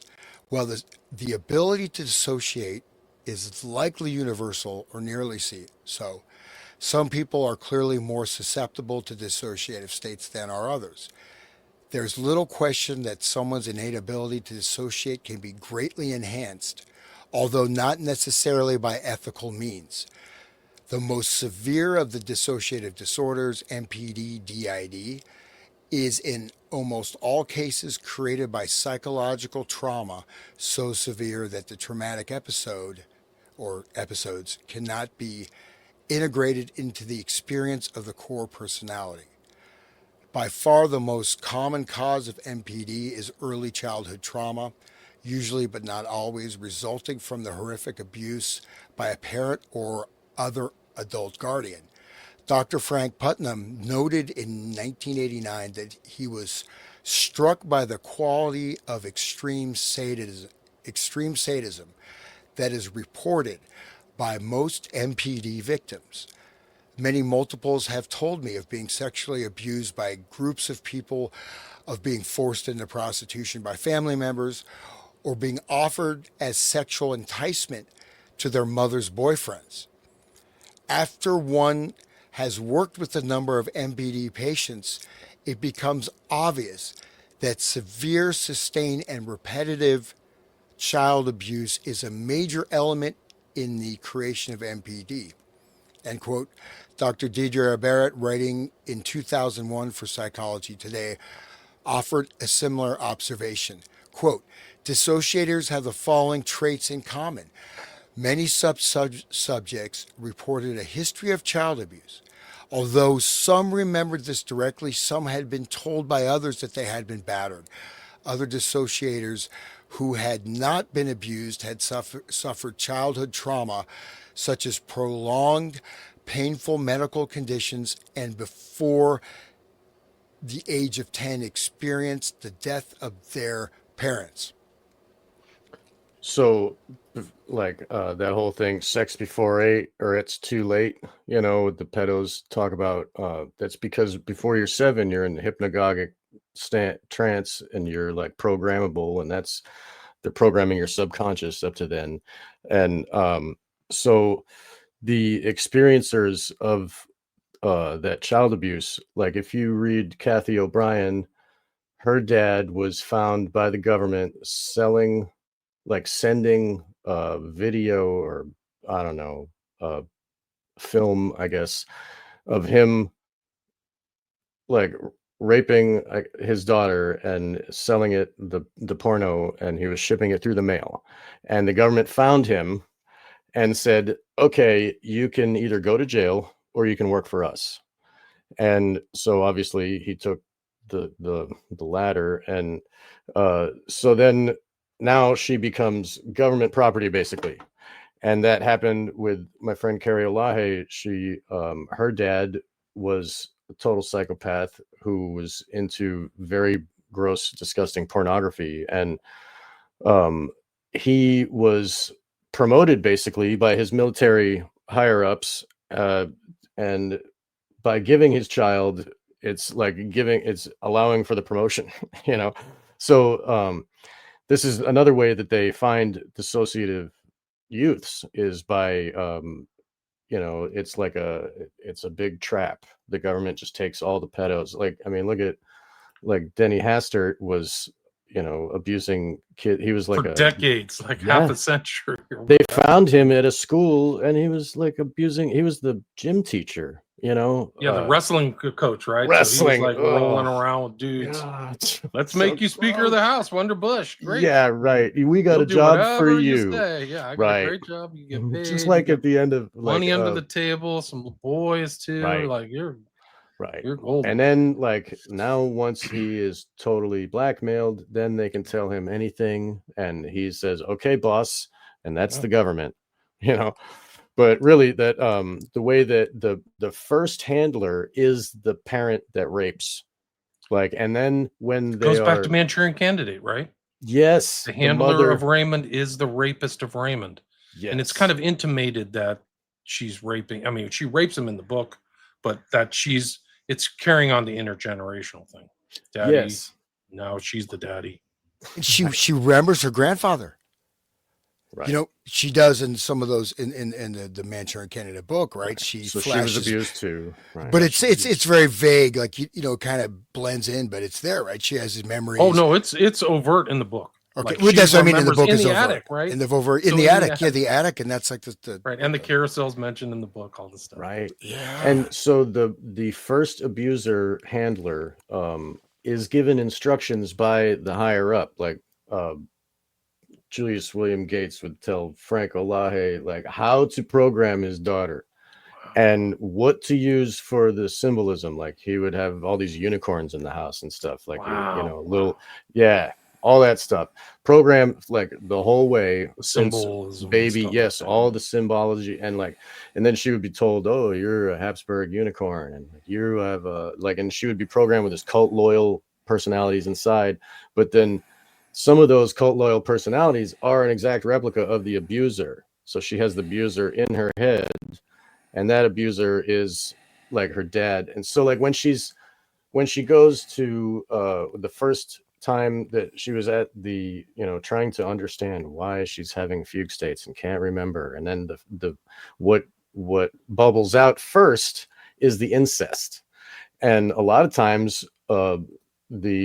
they go that far and they're like, "Oh, we found it," but if you dig further, like Carrie continued to dig and she found that she was programmed to be a wolf, she, not even human. Like there's way deeper shit, but the incest is like, "Oh, that's enough. That'll cause it." And then all the psychological doctors are like, "Okay, let's work with the incest, and this is why, and okay, that explains everything." And that they're occults the further deeper crap. So like some of the victims, they get to that incest and they stop, and that's, "Oh yeah, the programmer was my dad," and "Oh yeah," and then all the other stuff is gone. So. When I was in college, I've told this story before, but I was in college. I met a girl. I'm not going to say her name, but it's basically like mountain. Like she was from the Children of God, and they had a house in East Bay and in Oakland, and all the Children of God were there. And like I was in, it's kind of granola in Northern California, a lot of like health food stores and stuff like that. But she was friends with a friend, and we were. I was at that house. It was weird. But then, like, I would hang out with her, and she would literally forget stuff and like amnesic things, and then she would like switch personalities. I didn't know what to do. I was too young, 19 or 20, but I was literally watching this person. I'm like, "Hey, Dave, something's going on here." And then I realized Children of God, Berg, same thing as River Phoenix. These kids are being raped and incest. But now that I know these kind of states and MPD and trauma, she was definitely abused and tampered with. So I think that's the Children of God probably has even deeper, like they're notorious for like incest and stuff like that, but they maybe have some kind of intel connections, much like Scientology. And they integrated some of this stuff in there where they're literally fracturing little kids' brains, giving, she was dissociating in front of my face. Like I was like, I didn't know these terms. I'm like, wow, this is really weird. What didn't you just tell me that you wanted to go get, to the restaurant? And she's like, what? And I was like, this is so weird. Like, right. And I actually, like at a certain point, I was like, Dave, you got to just drive her home. Like, I don't know what to do with this. I don't know how to respond to this person. She's not If you acting were normal. if you were a psychopath in the cult, you'd be like, "Ooh, fresh meat." You know what I mean? You I can probably use know the that. trigger words or whatever. Yeah. They're encouraged to like sleep around and like, it was like, it's like pansexual with children of God, really was. And like Yeah, the flirty flirty fishing. Yeah, fishing, yeah. right. And Prostitution for Jesus, right? it's so weird Just like looking the back. Inanna cult, the ancient prostitutes of the church, right?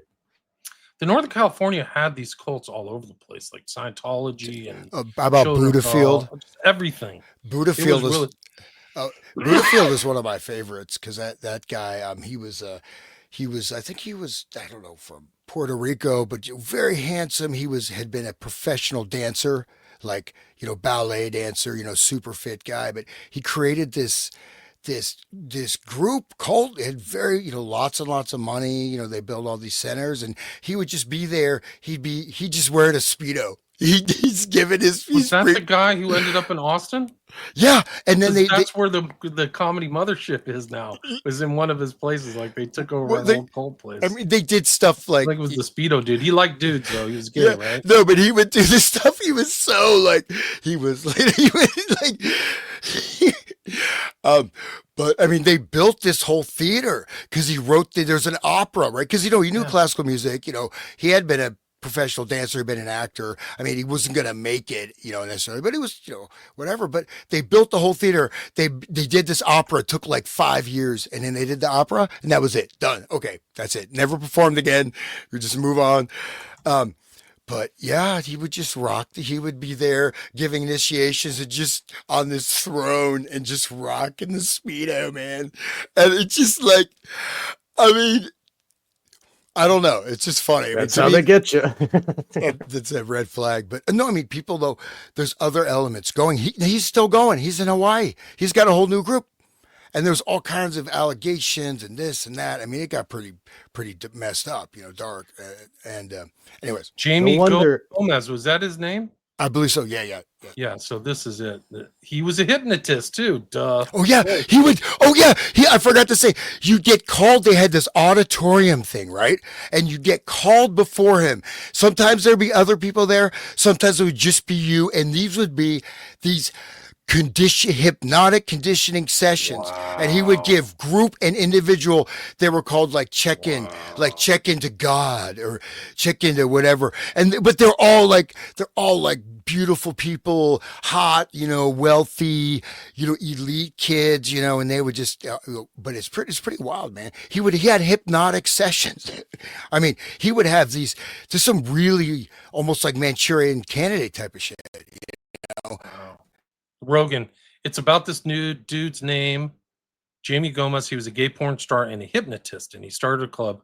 He was teaching people yoga and got a bunch of young disciples. They believe he was a guru and he was God energy. Wow. Yes. No, he started it was a very big thing with massive legal repercussions. It wasn't just some, And he was opening their third eye with the whole thing of the Ace of Swords that we were talking about, the Crowley card. Like, I'm sure he was opening their third eye by buggering them and dominating them and satanizing them with satanification. Like the whole thing, like some of those kids and the ritual stuff, they think that demons are entering them through the semen of the rapist. So like, there's some really gross shit. Sorry guys, I'm really a Debbie Downer today. That's all good. Let's go. Let me see if I can find this. This is fun. Let me bring that back up. Stop. Let me see if I can find the video where he talks about the gay dude, Jamie Gomez. I'm very glad that we are allowed to take so much time, William, instead of you rushing and trying to get it all. Like I like having the open-ended, just letting it go and being able to continue, like, just because every paragraph of this is like, holy crap, we got to say something. It's like, thank you. Dude, McGowan, his reputation is only going to increase over time. So it's just like, he got it. I had no idea, like this one, because there's stuff you get to, and it's good, right? It's well, but this is like comprehensive, you know what I mean? But also, we'll see like what unfolds in this. So but it's kind of the weird thing is it's kind of foreshadowing what we're talking, unless you guys are like reading ahead. But we were talking earlier about the fight or flight, right? So let's continue with the intro. 2004. That's when the book was published. Yeah. As mental health professionals have long recognized, the normal human reaction to highly stressful situations is what is known as the fight or flight response. Children, however, typically lack the ability to either fight off or flee from their attackers and abusers. This is particularly true, of course, for very young children. The human brain, that wonderfully resilient organ, therefore reacts in the best way it can under such circumstances. It allows the child to mentally flee from the situation. When the abuse is of an extreme and sustained nature, the brain's response is to build a virtual wall around the traumatic experiences by creating a separate and distinct alter personality to deal with current and future episodes of abuse. So the term over the rainbow is when the victim's soul pops out because it can't handle. So that's like an extreme version of the freeze, where the body is fully separated from consciousness, does not even feel it anymore. Like Bryce Taylor was burned on her vagina by Richard Nixon with a cigar in front of people. He was showing how amazing it is that she doesn't even flinch. She doesn't feel that because she's programmed not to. So like, I'm not going to get into how she's programmed, but it was very sick abuse. And so like that other alter comes up and like takes the pain, and the main self pops out, but really, and this is the whole soul separates from the body. So the term of going over the rainbow is related to the SRA programming and the trauma-based mind control, and the Wizard of Oz is one of the scripts that they use for the layering of the internal worlds of the victims and so on. That's what Chapman had when he would do his own little altar. He would have Catcher in the Rye and a picture of the Wizard of Oz. Like, it's just so crazy. Oh my God. I didn't know about that one. You didn't know that? Oh, no, man, the Wizard of Oz on his altar. Holy Yeah. crap. Yeah, you didn't know that? Let me see if I can find it. That's very. It's next level, dude. I mean, the Wizard of Oz is it was written by what is it? Was that one Dodgson? No, that was Alice in Wonderland was Dodgson. And Dodgson. No, it was Lewis Carroll is Charles Dodgson, and he took Frank Baum. Right. Okay. And he was part of the British infiltration of American minds, like to try to get us into war and shit. But the other one, Alice in Wonderland, is just he was in Blavatsky's group. I forgot what it was. Oh, Theosophy. Yeah. Oh man, that figures. But okay, so like, well, I'll just step out here. I'll just leave it there. I don't mean to keep talking. Oh, I can keep going. Yeah, please. Okay. So I think I was, although... Are we at the right spot? Yeah. Although MPD, DID is a disorder, listed in the DSM-5, 4. So just edit that, man. I said the wrong Roman numeral.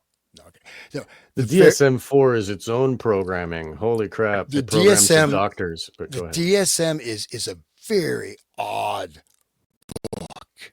You know what I mean? They tried to say that pedophilia is good. They said it was natural, and then they went back and scrubbed that, made it bad again. Like it's pushing society. It's like Kinsey.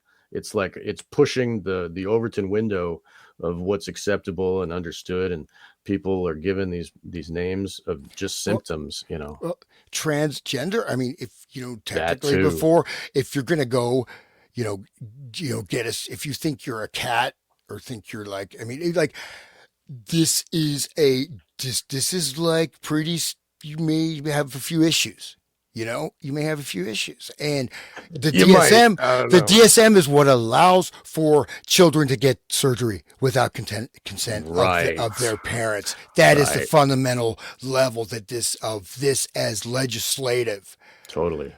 It makes stuff. it law, and it makes it okay. And then the gears of government are working, then like Obama's or what's his name, the Sleepy Joe, his military pays for transgender surgeries of the soldiers in the army, giving them free breast implants and free, like, what so once the gears of government are churning, then they get it all happening, like with circumcision. It's routine because it's paid for by the insurance companies. Like, nobody would pay for that, but then when it's paid for already, and when it's already in the gears, it's already going, it's easy to just say, okay, yeah, okay. And then, without the informed consent, all of the occultation of the truth that allows for, the churning of the wheel and just the grinding of the bodies. All right, sorry guys. Can't find this picture of Okay, Wizard of continue. Oz. Variable. We almost made it through a whole sentence. No, I'm just kidding. No, that's true. The DSM is so important. So, the veritable Bible of the psychiatric movement. The public generally looks upon the notion of multiple personality with a healthy dose of skepticism. A skepticism encouraged by a news and entertainment media apparatus that generally mocks and ridicules the condition, and by a not insignificant number of psychologists and psychiatrists who deny the existence of MPDDID. Strangely enough, many of those most visible and vocal members of the denial crowd tend to be psychologists and psychiatrists who have received funding from the CIA. Interesting, Matt. So that's, just like the false memory syndrome thing that I mentioned earlier, that whole, like, trust the science, it's the, more 9 out of 10 doctors agree, oh, okay. The thing is that a lot of the stuff, the false memory, well, you find out that there was physical evidence. Even with that the McMartin school thing, right? There was physical evidence. I mean, there were underground tunnels, right, with the shrines. Mickey Mouse bag under the ground, and they're acting. Right. And this is touted out as the biggest fraud, right? This is touted out as the epitome of the satanic panic, right? This is the big and there are all these movies coming out of fictional accounts, sometimes directly on Netflix. Yeah, right. One of the cover up was Oliver Stone wrote one. Yeah. It was in. It's like what's he doing directing this movie? It's like these fanatical. Good question, William. What's he doing? That's a good question, because he did the JFK one too, and then we keep, what? Kind of an interesting hang up, like JFK. Interesting. Doesn't talk about the military too much. Right. Look, and are there things where there really isn't that much evidence? Like, people create a big thing about nothing. Yeah. Right? Not in the McMartin case, man. You know what I mean? Like, there were 2 trials. Like, there were 2. The first trial, I think there were convictions, if I remember. I have to go back and look through it. And then when you dig into that and really understand the guy that's at the podium talking about the truth of McMartin, Ted Gunderson. Ted Gunderson, turns out you learn that he was on the phone with Michael Aquino every day. What? I wonder, is that so that, because I go on the fence. I got a lot of some of his documentation, but I've heard, like, some people that very directly say this guy is really dirt. You know what I mean? Like, he has did this, right. and stuff. And then there's a counter argument to all that. Right. So I don't, but that, is that? But what is Aquino was doing? Aquino was doing mind control for the military, in Vietnam, like, just like the same stuff that's being talked about here. These, he would write the memos for the government, like, this is how you do it, and they had programs orchestrated by him that were, the sound of ghosts on the battlefield to, like, scare the enemy and shit, like to create fear and that type of shit. So the Temple of Set is just that's just like a don't look here. It's like a blocks everybody from looking past into his government stuff, because if he's just if he acts like LaVey and he's just a crank on Oprah with his silly eyebrows, nobody's going to take him seriously. And oh yeah, and then people accuse him of the Presidio stuff. Oh yeah, well that's just because I was on Oprah, and I've got a face, and they false memories, guys. And so like it creates the loop of that's not true, maybe question, I don't know. And meanwhile he's like collecting Nazi memorabilia and doing like dark ritual and Webelsberg Castle or whatever. Yeah, like Yeah. I mean, the one thing I just want to say though, I mean, there have been instances of things that may be overblown, that did this, but the McMartin thing, just seeing how that has become again the epitome, the touchstone of this is example of what can happen to you. You can become like one of these people, creating and destroying lives, and creating this panic over nothing, and then programming. And now we have it in the DSM that none of it happened because it says it's a false memory. So trust the science. Trust the right. science. but I mean, but the things like there was a freaking satanic temple underneath the goddamn school. Yeah, Like, dude. you can't. There was not. It's not something like they didn't just come in there with a like a Hollywood set company and let's build a quick. We got to build these tunnels, man. We got Dude. one day. It's got to look good. Remember put some what chickens. Remember what they did with the new thing with the P gate. I don't know if we're on YouTube right now. I'm on YouTube, I guess. I don't want to, but the PIZZA gate thing, everybody says it's debunked. What? Right. What are you talking about? Debunked? What? Like It's actually worse now that they know who all those people are. Like Kamala Harris's sister's there, and all these other like horrible people. Like they covered that up. But it's interesting you guys bring up all the McMartin, because once we get through this whole introduction, there's Eberly. He brings up Eberly, false memories. Was it FMSF or whatever it was? So he's on point, man. He knew that he knew that Mark Martin was real. Like that's the whole thing about how consistent McGowan is, because he doesn't fall for a lot of this claptrap, this propaganda stuff. Like he's like, people are creepy, dude. Like he knew it. Like he was so solid. He digs up the So documents. solid. Yeah. So Look at the finders, dude. The finders just disappeared, right? I mean, this shit. Right. What that's happened? Debunked, whatever. Yeah. No, they're still out there. They're still yeah. Friends of Animal Society. But I mean, the finders. That was like they were taking apart goats. The children were having it was tear apart a goats. huge network too. A lot of sophisticated people were in the that trauma of the children. It's like, how do you traumatize them? Oh, the bloody goat, like oh man.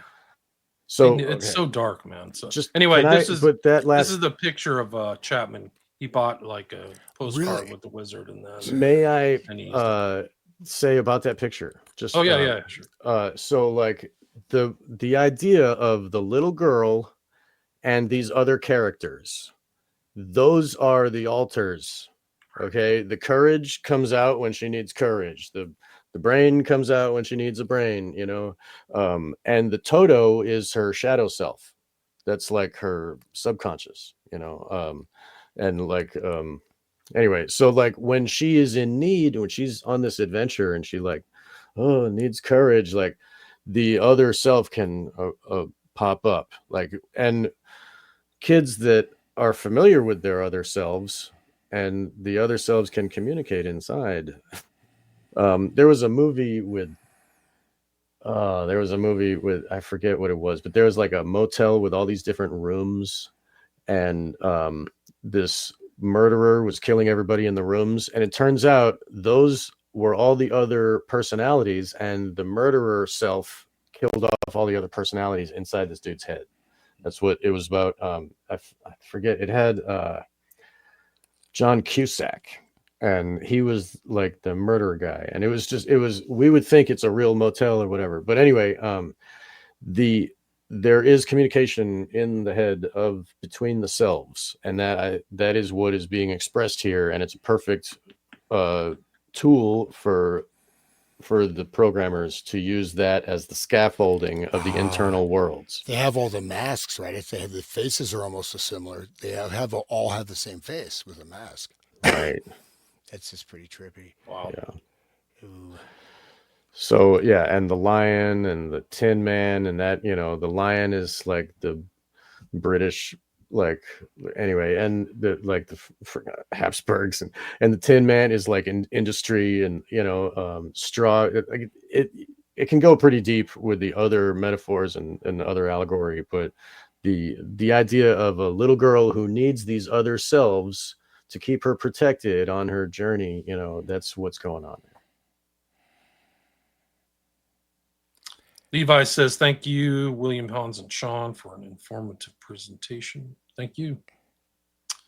It's my pleasure. Where are we? Did we get past the CIA, or did you get to the Melbourne? No, Australia? we made it to yeah, it just right. There's one more paragraph on that page. We should call Guinness Book, I think. This is like, you know, it takes just as many times to get through this. It'll take about just as much time it took Kubrick to film Eyes Wide Shut. I think we might get to it by the end of next year. Yeah. Well, There's a lot to talk about. I mean, the thing is, like, this is great. I love it. It Thank all you. down, man. So this is what's interesting is that I think you just summarize the next paragraph and let's read it. But so this is a study in Sydney, Australia, and basically they wanted to see if it's real or not, and they had actors, you know, acting like they're suffering, you know, multiple personalities, and people that actually had that, there were distinct changes in the brain that shows they weren't acting. So, and then, I don't know, so we can, there's the next page. So does all of this. We're at the 1 hour, 50-minute mark, guys. So Yeah. know, So like, please, William, tell us where we can find your work and your books. Yeah, you can go to William Ramsey Investigates, my podcast. I've got 5 books on Amazon. Actually, I have 6 books. I have a smaller book that I wrote called Aleister Crowley, A Visual Study, for $5 if you want to see a bunch of pictures of Aleister Crowley.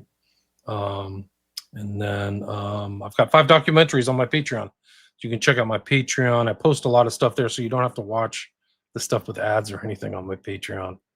And that's about it. Thank you. I don't know when you have. I mean, I'm not saying we have to wrap it up. I'm just saying we're okay. Near the 2-hour mark. I got another hour before I have to cut it. Okay. So. I do have to let the dog out. But, all right. He's got to hide in his bathtub. It's all right. No, I got to let the dog out, man. Right. But, how much far longer do you guys want to go? I mean, it's kind of a good, the truth be told, we could keep going for a while. I think it's kind of a good spot to stop. Okay. Closure point. I mean, I could keep going all day, but you know, it's, I mean, no, God bless you, Hans. That's great. That's why we are blessed. That's why we want to have your voice here with us, because you can talk about this. This is the best. We have 7 more pages. We got through 3 pages, I think. 3 full pages.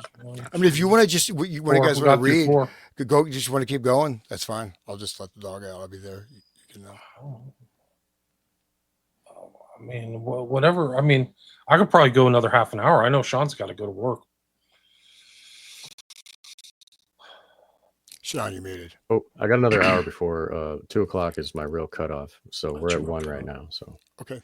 Well, Sean, why don't you go ahead if you want to take over the reading, or William, would you like to read? So where were we exactly? Top of this page? I think that we're at the top of page. Yeah. So how does does all this relate? Yep, all right, I got that's it. Where we are. Yep. Okay.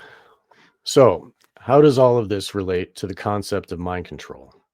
In the simplest possible terms, what the term mind control refers to is the process of first enhancing an unwitting subject's natural ability to dissociate, in parentheses, creating, in essence, the condition of multiple personality disorder, and then controlling that subject's dissociative states by creating one or more alter personalities that are effectively under the control of others, and that are unknown to the core personality. So that's the basis of SRA right there. And he says it so well in just a couple sentences. Do you have anything to say? Right. Unknown. It's just unknown. Okay. Right. Goes back to this whole thing. I mean, Manchurian Candidate's a theme. That's what that statement by Dr. Yen Lois. Like, it's a perfect weapon. It doesn't even know. He's going to be amnesia. Right. They don't even know that they are smoking cow dung. Right. So, okay. But can this really be done?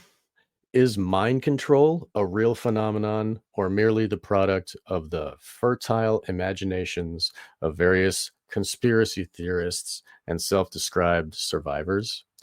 The answer to that question lies in the answers to several other questions, beginning with, do dissociative states occur naturally in the human species? As anyone who has ever driven their car to work on autopilot or been caught daydreaming or spacing out can testify, the answer is yes. Although the vast majority of people would not normally use the term dissociative state to describe the experience. Next question. Can the naturally occurring ability to dissociate be enhanced? The answer here also appears to be yes, albeit with the caveat that enhancing that ability generally requires the infliction of severe trauma, preferably during the vulnerable childhood years. This is great. Yeah. Next question. Would the CIA and other U.S. intelligence agencies be restrained morally or ethically from inflicting such trauma? No, caps. No. Big question there. Yeah. Well said, William. Do you want to talk on that for a minute? No, but I mean, it's just like his line of thought. Just like, exactly. Just give credit to massive props to Dave McGowan. Right. The government obviously doesn't have any moral qualms in doing it. Like we see it time and time again. You know? Yeah, it's proven they don't. How this question is answered depends largely upon the individual reader's political orientation, the mind control that they have, and level of awareness of national and world events. So the level of awareness of their own programming, right? Serious students of covert operations know that the CIA has a long and very sordid history of sponsoring countless assassinations, civilian massacres, violent coups, and barbaric torture / interrogation centers, parentheses, and that is just the short list. So true. This bloody and very well documented, see William Bloom's Killing Hope, Common Courage Press, 1995, for a detailed look at some of what the intelligence community really does with your tax dollars. The record suggests that there is little, if any, that the CIA will not attempt to justify in the name of national security. Documents released through FOIA requests have revealed that, at the very least, the agency has not shied away from funding and sponsoring studies in which very young children have been dosed with LSD continuously for several weeks. Incredible. Welcome back, Hans. I'll keep going. The next question. If we accept that dissociation is a real and naturally occurring human ability, and that the tendency to dissociate can be enhanced, and that the intelligence community's hands are not tied by ethical concerns, then the final and most critical question becomes, can enhanced dissociative states, once created, be controlled? George Estabrooks was clearly convinced that that was indeed the case. He claimed that, okay, do you want to talk, William? No, I just like that. That's so important. Can enhanced dissociative states, once created, be controlled? Yes. I mean, the answer is yes. Man, it's so, okay. So George Estabrooks, again, this name that we're going to get into in the further episodes, he claimed that once a person's core personality had been split, it was then possible to control one or more of the alter personalities without the conscious awareness of the primary personality. This process, according to Estabrooks, allowed the intelligence community to create super spies, unwitting agents who were willing to follow any orders unquestioningly. And they would smoke cow dung while they do it. They don't know. I mean, everything is totally gone. They have no awareness. Just like in Manchurian Candidate, what we saw. So, getting back to this, among other duties, these super spies made ideal couriers since they could be fed sensitive information while in a controlled dissociative state and therefore have no conscious awareness that they were transporting important data.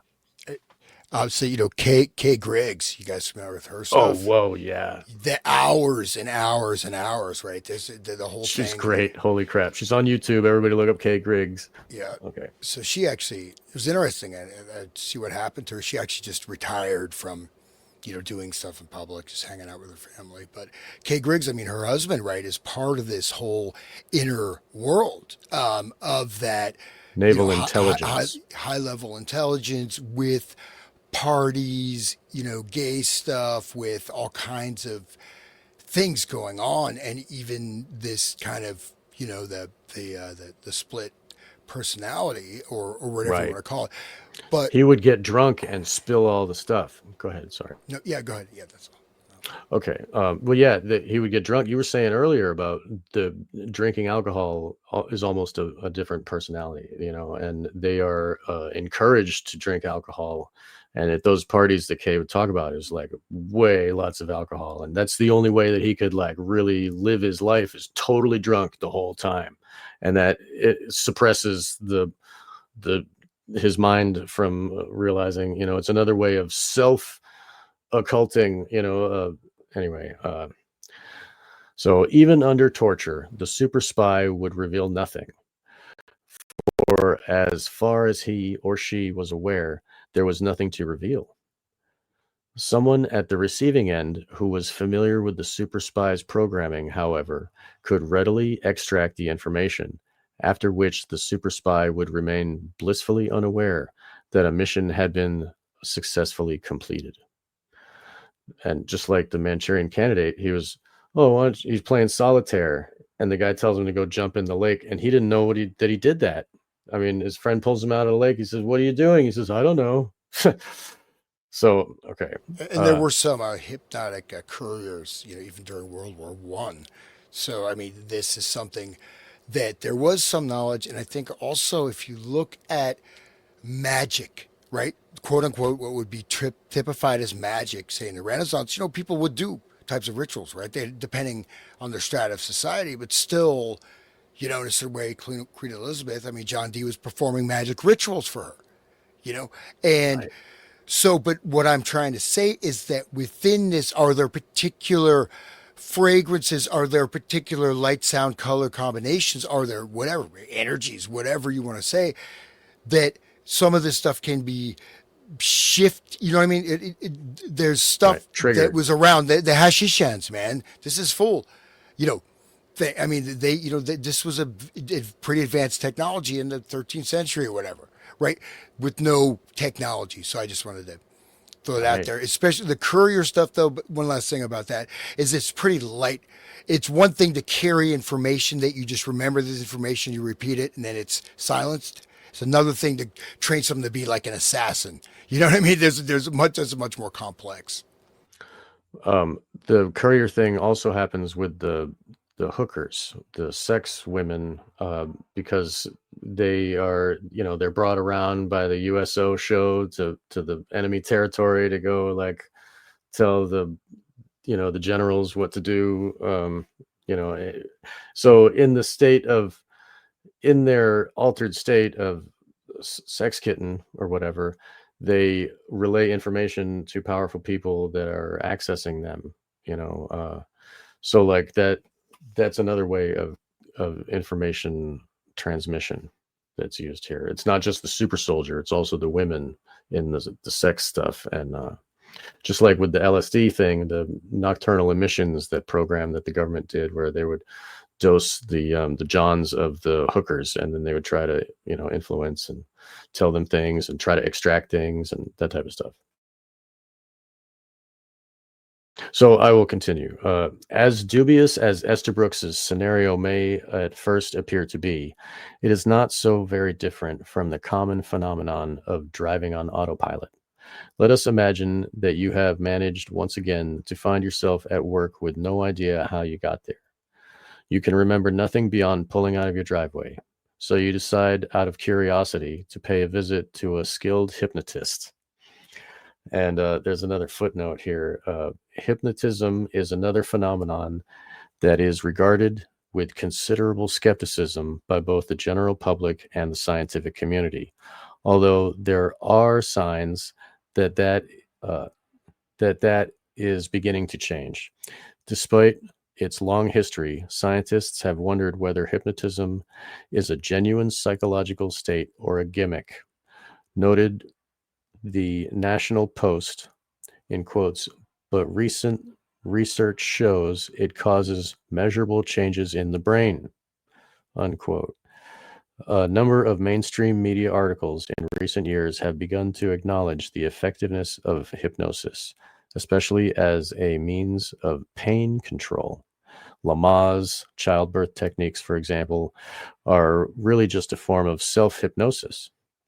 Psychology Today noted that hypnotism is not an all or nothing phenomenon, but rather a continuum. Most people can be hypnotized to some degree. The other question is how far. The same can be said, of course, of the ability to dissociate, which largely determines susceptibility to hypnotism. Okay, so like if they dissociate easy, then a hypnotist can easily hypnotize them. It's a symptom. And I want to say that it's I think important to bear in mind that our society, in a sense, has become hypnagogic, right? It has. We are surrounded by images, media flashing here, there. You know what I mean? Social media. You can scroll, you go here, there. You know what I mean? So it's like that flood of images or whatever. Before you fall asleep, it goes into, but also this misdefinition of what hypnosis actually is at fundamental to expanded, and how this is differentiated from, say, proper functioning, right? It's like, we're looking at a thing, everybody is I mean, the level of hypnosis is quite high, much higher than it was in the past. And but then we don't have the definition, cerebral inhibition, right? You can be hypnotized and not even know, because this, I mean, but then of course, again, we have to define it. So we'll go on from there, but still, like, we don't, you know what I mean? It's like, yes, there's different extreme amounts, but I mean, NLP I mean, if you do like the pickup artist things, right? These guys were really into that. Back, they're probably still doing it, which, whatever, good for them. As just using all these advanced. No, a friend of mine unfortunately passed away. He gave me this like huge CD. It's like 20 CD set. It was just all NLP hypnosis techniques to pick up women. I did not get through. I think I don't listen to it, but it was like this whole like seminar, man. People paid this dude paid a lot of money to go there. But Crazy. But that's the thing. There's a susceptibility to transinduction. When you're at the gym and the screens are flashing, you're not, what I mean? Notice you can't get away from the music, the background music. You can't get away from the telescreens. I mean, you can, but I'm just saying, man. In general. Yeah. Yeah. It's 1984. Anyway, okay. So yeah, I agree. Like that episode we did about doom scrolling and what it does to our heads. Like, yeah, you have a lot to say about that, Hans. That's great. So, okay, you could decide to visit a hypnotist who succeeds in putting you under, so to speak, while the hypnotic trance, another term for a dissociative state, you would be able to relate to the hypnotist and anyone else in the room all the mundane details of your drive to work, because it is your subconscious gets it all. Your conscious mind might not record it, but the subconscious does get everything. So the hypnotist can access that. Once brought back to a normal state of consciousness, however, you would still have no conscious memory of your drive to work unless instructed otherwise by the hypnotist. Unless the hypnotist gave your conscious mind, your front personality, the information, because it's severed from the dissociated other self. So William, could you do the page next? You would have served in essence as a super spy. All that is missing from the equation is the element of control. And how would that control be attained? Estabrooks shied away from the details, maybe not in that FBI document, only alluding to the severe psychic torture that is required to split a person's core personality and then exert control over the alter personalities that are created. The trauma is often referred to euphemistically as a form of hypnotism. In one passage, for example, Estabrooks noted that multiple personalities are caused by a form of hypnotism in the first place. We will see that emotional shock produces exactly the same results as hypnotism. Wow. So later he came to later he came a little closer to the truth. Multiple personality can be both caused and cured by hypnotism. Remember that war is a grim business. Suppose we deliberately set up the condition of multiple personality to further the ends of military intelligence. Still later, he came even closer. Everyone can be thrown into the deepest state of hypnotism by the use of what I termed the Russian method. The Russian method, not the Manchurian, right? So no holds barred, deliberate disintegration of the personality by psychic torture. The subject might easily be left a mental wreck, but war is a grim business. The war itself is the trauma, and they talk about in Full Metal Jacket the 1,000-yard stare. Like the people, they change, their eyes change. Like after Joker kills that woman with his revolver, his face changes, and they're like, "Oh, you could get the Congressional Medal of Ugly." They're like making fun of him because he's different now. Now he's sealed into the hell, before he shoots, there's like an upside down pentagram on the flag behind him. It's like um they successfully turned him into a murderer. His compassion did it, but but it changes you, and it's that is a it's another self, and that the shell shock the term from World War One, and they started like talking about it, and it got turned into the building. euphemistically, like it kept euphemistically changing, like what George Carlin said, the adding more syllables to the, now it's post-traumatic stress disorder, and like that, it pulls you away from the power of the word of shell shock.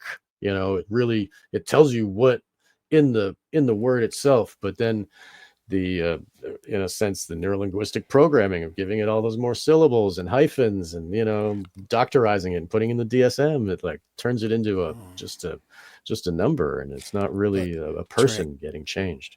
Turning it into a movement where it becomes a normal way to talk about things. Right. Oh, I'm having PTSD, right? Very, very well said. And so people, and then the trauma, you see people like, at least I've heard from others say that, they're, especially some younger people, they're just unable to function. I have trauma, I have this trauma, and they shut down. They have these meltdowns. I mean, just, trying to deal with them in certain types of settings, whatever. Not, of course, I'm just saying as just sort of information inputs, but that level of, you take something that is actually like the shell shock. If you look at the video, right, early video of people from World War One with shell shock, see that. Okay, this is serious, man. This is not what people associate PTSD or trauma with, right? It is a really severe, thing that is that's there. So but anyways, look at the art of Otto Dix, like the grim visuals of war, and how grim business indeed. Holy crap. War is indeed a grim business, as Estabrooks was apparently fond of stating, but that in a sense wipes away the morality factor. Oh, it's grim, we don't have to care, like whatever, it's just part of the business. It's doing what I'm told, boss. Just like in Nuremberg, like just following orders here. That's the timing. This is Estabrooks is right around World War II, so he talks a lot about wartime application of this stuff. So if we can get done with this page, we can finish off with Rogan, which Hans mentioned earlier, the hypnotist at the Comedy Mothership. It's actually a perfect place to do the video because we're going to talk about brainwashing and cults. I love how we tie it to current day stuff because we're talking about World War II time, but I mean, it's still, even Joe Rogan talks about it. So yes, it is a grim business and, whatever, just write it off on the paperwork and file it away and no moral judgment here. I'm part of the group. I don't have morality. Anyway. He's fond of stating, but the argument hardly justified that the type of research the doctor endorsed, including using children who are notoriously easy to hypnotize as research subjects.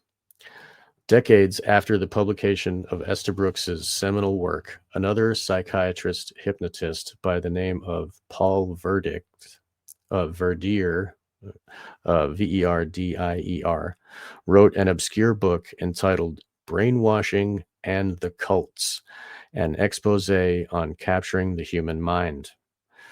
Verdier's manuscript began on a promising note with this acknowledgement. It must be accepted that brainwashing is now being used here in the United States by devious persons with personal gain in mind.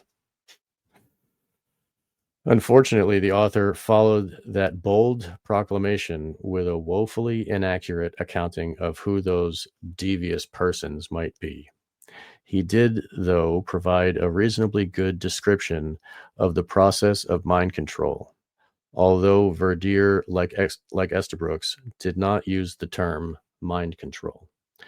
By Verdier's account, the objective of the would-be brainwasher is to access those areas of the brain that are outside of the individual's conscious mind.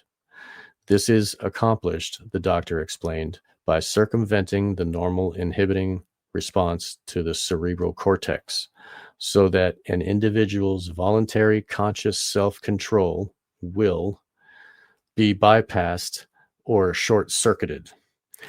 In order to disable what Verdier referred to as the brain's cortical block, all of the following were recommended: alcohol, euphoric drugs, isolation, solitary confinement, and the most dramatic and unique item in the brainwashing arsenal, hypnosis.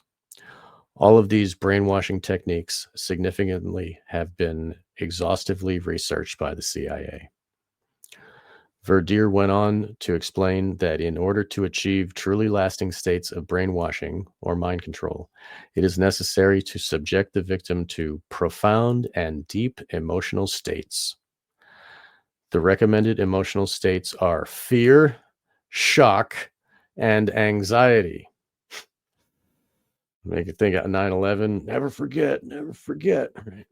So, all of which have an intense disinhibitive effect on the human brain. Even more effective is pain, because according to the eminent neurologist Dr. Wilder Penfield, Dr. Penfield was an associate of the notorious medical torture practitioner and MK Ultra operative Dr. David Ewan Cameron. I like how he describes Ewan Cameron. So Wilder Penfield, sensations of pain from the muscular sensory system enter the subcortical brain regions directly. With the passage seemingly lifted from Estabrooks' writings, Verdier left no doubt that pain and fear are the most useful items in the MK Ultra toolbox. What is SRA? I mean, holy crap. Okay. In quotes, Russian political scientists do support the belief that given enough punishment, all the people in any time or place are susceptible to hypnotic control. Footnote here. This is a very common form of disinformation that is found frequently in the writings of CIA-affiliated writers. Acknowledge that mind control is a real phenomenon, but then blame it all on those godless communists. Just like Manchurian Candidate happened in Manchuria over there, right? Yeah. Other agency-penned manuscripts deny that mind control exists at all, which is another common form of disinformation. Okay, Verdier echoed other Estabrooks's beliefs as well, including the idea that brainwashing could and should be widely utilized for benevolent purposes. I can't see. Can you get the thing off the screen? Fez Woody's comment. That's okay. Sorry. I can't see the bottom. That's all. So another footnote, number 7 here. The final chapter of Verdier's book, entitled "Benevolent Brainwashing." In the future, this is like all this Huxley, holy crap, contains the following recommendation. The process of brainwashing could be used effectively and economically to solve many of society's pressing human problems, which, until now, have seemed virtually unsolvable. It's like Brave New World, the whole thing. They'll love their servitude, So where was I? Okay. The way he says that, too, they would love this servitude, like a creep. Such a creep. Yeah, and he like had hygiene problems. He was messed up in the head, and that whole thing. He was inbred. He was part of like the whole. His whole look at his family tree. It's like 2 names. Who are you talking about? Huxley. Huxley. They all inbred with each other, and then Huxley grew like he was tall, but he had really bad eyes. Right, and then Julian, his brother, like what did he do? He was right.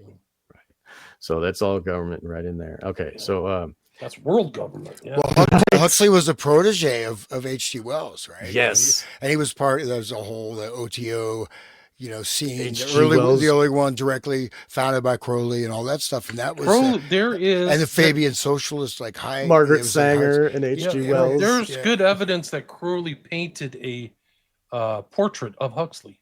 Oh my God! It's in a private collection somewhere. And they these were guys together, and Crowley turned Huxley onto mescaline. And they're also in that kind of picture of Dorian Gray, lifestyle with, what I mean, like lots of some kinky stuff going on with Huxley and those guys. But he was introduced, though, that the psychedelic stuff were brought even when he was still in England, right? He was seen as this great spokesperson for this. In fact, that was his job, right.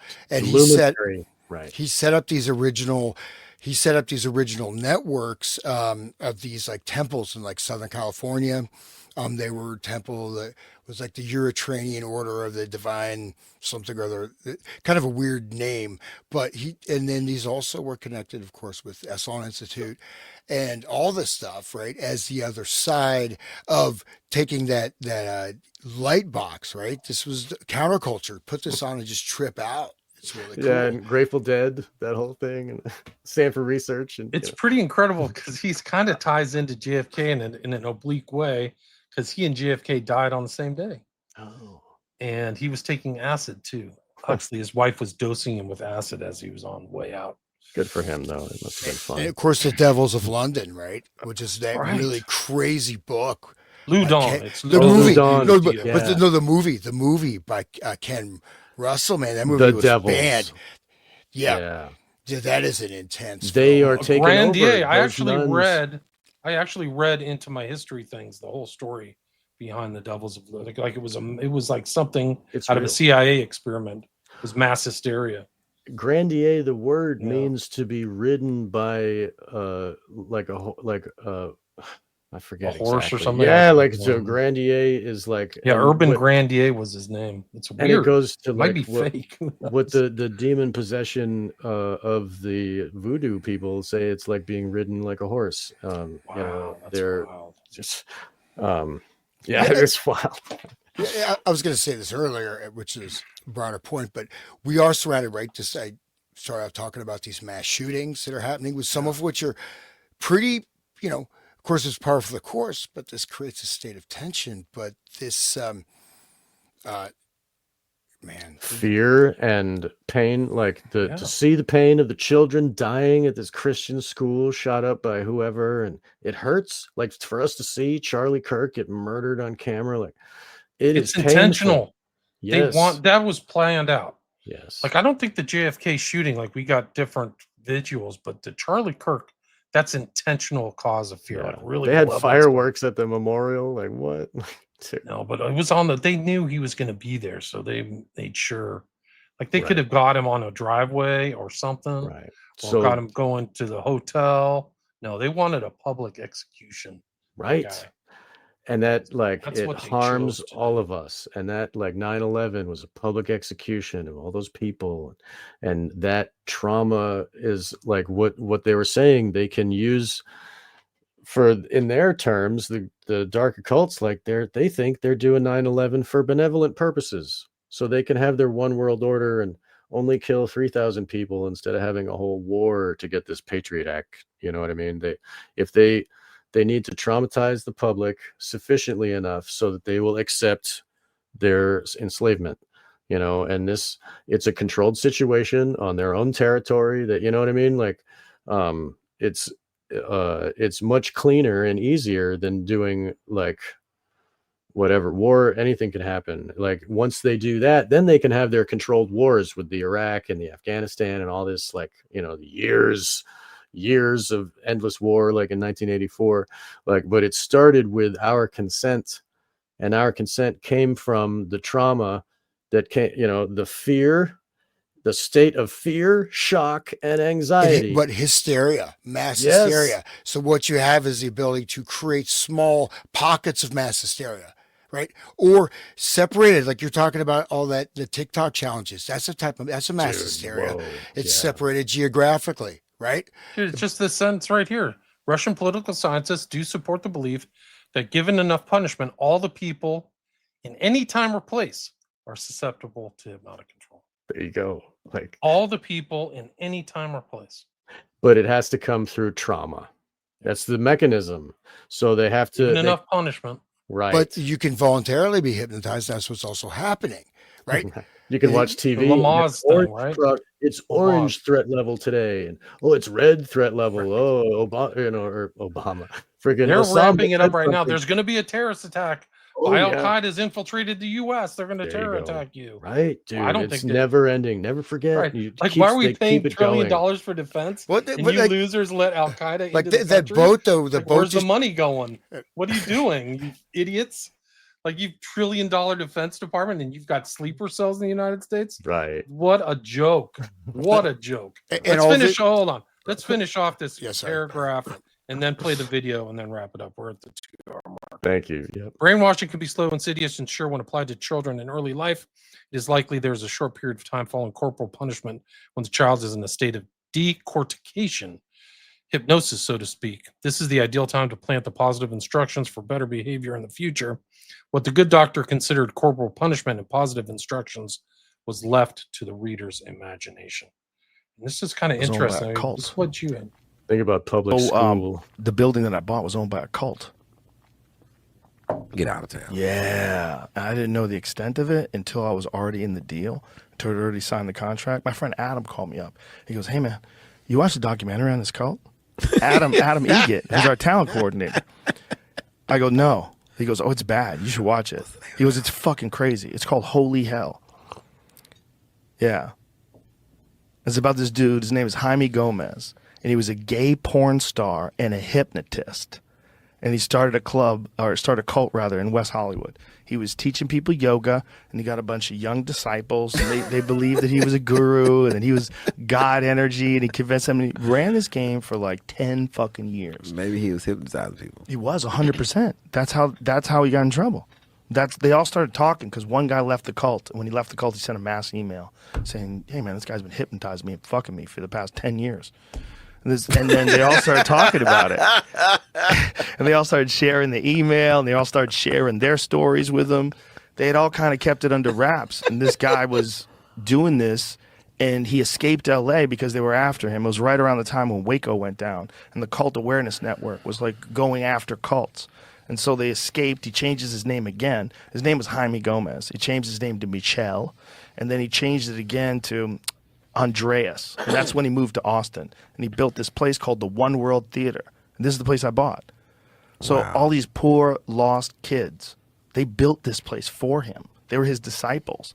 They didn't have contractors. The cult members built the place.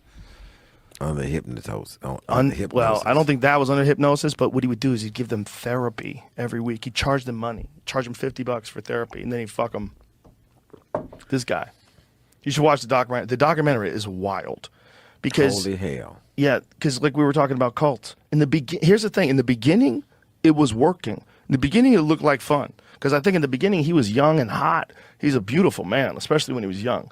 And he had this crazy body, six-pack. That's when he's getting older. But when he was young, when he was a gay porn star, he was a beautiful man. And I think he probably got plenty of dick already. He didn't have to fuck his disciples. And he just had these people that were like washing his feet, and he was teaching them yoga and telling them that they're all God energy and everyone's God and I'm God. And he even got so far with the hypnosis that he convinced these people that he could give them the enlightenment. They could touch them. I think he called it the knowing. And it would be like this big thing. You had to earn the knowing. But when he gave it to these people, just the power of suggestion, these people were like they were having these like ecstatic, psychedelic experiences. Like they encountered God, and it lasted for days. And these are people talking about this after they left the cult, after they knew he was a con man, after they knew that he'd just been hypnotizing people and fucking them, and he was just full of shit and getting plastic surgery and all kinds of wild shit. Even though they had gone through all that, they still went back and talked about when he would do that to them early in their life, and that they really did like experience God.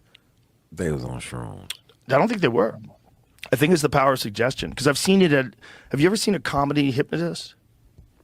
Yes. They can do some wild shit to people. That's a comedy hypnotist in front of an audience. Yeah. If you're a real hypnotist, like this guy was, and then nobody know it, and you're just doing.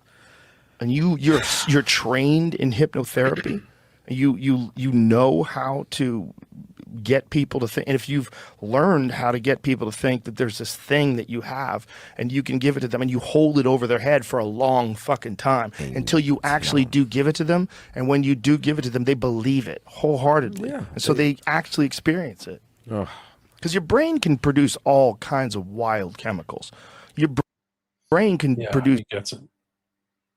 I showed that when I was on Tripoli, or tinfoil hat, we did the whole thing with the Latino guy, the Latino actor, and how Charlie Manson would hypnotize them into thinking they were drunk and on heroin, and their brains had already had the experience. So it's almost like he was able to hypnotize them into the state of that. I can show that video too. Actually, I'll bring it up. There's legitimate psychedelic.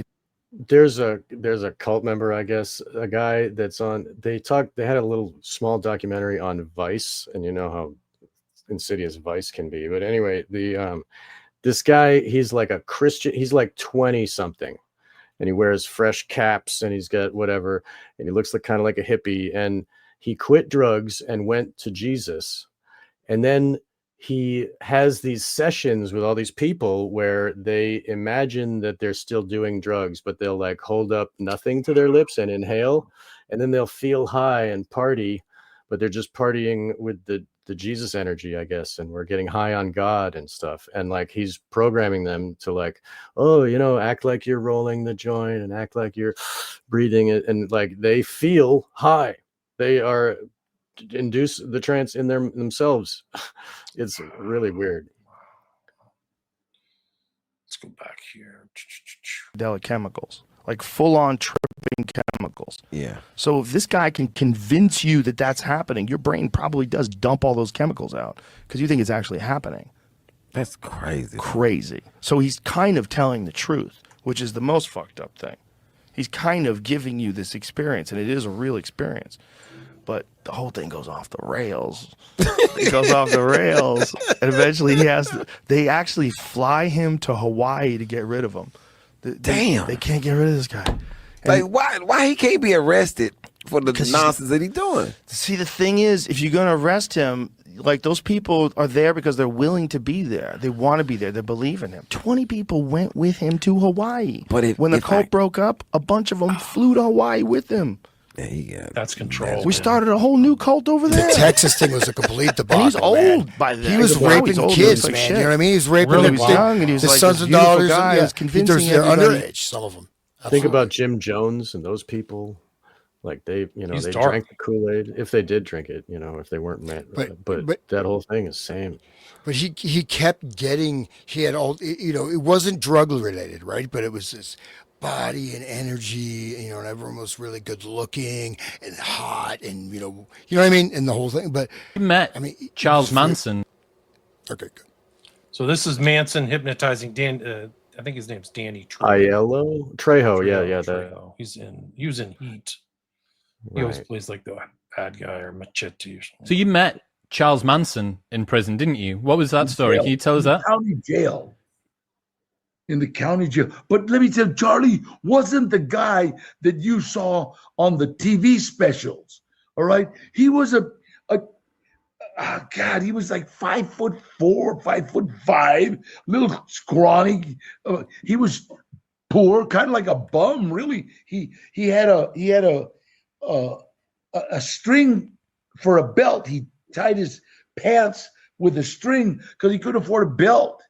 And everybody else, we dressed, cool, ironed our pants, and so some of the prisoners were going to take advantage of him because they'd take advantage of anybody that's small. And we found out that he could hypnotize you, so we let him sleep in front of our cell to make sure that nobody would hurt him, and he got us loaded on weed, and. He's not really explaining himself. He's made this statement in multiple places, but what he's saying is that he hypnotized them to think they were high on weed and heroin. And 3 of the guys in the cell. Everybody else had like 6 guys in their cell. We only had 3 because we were special. I had 2 killers with me.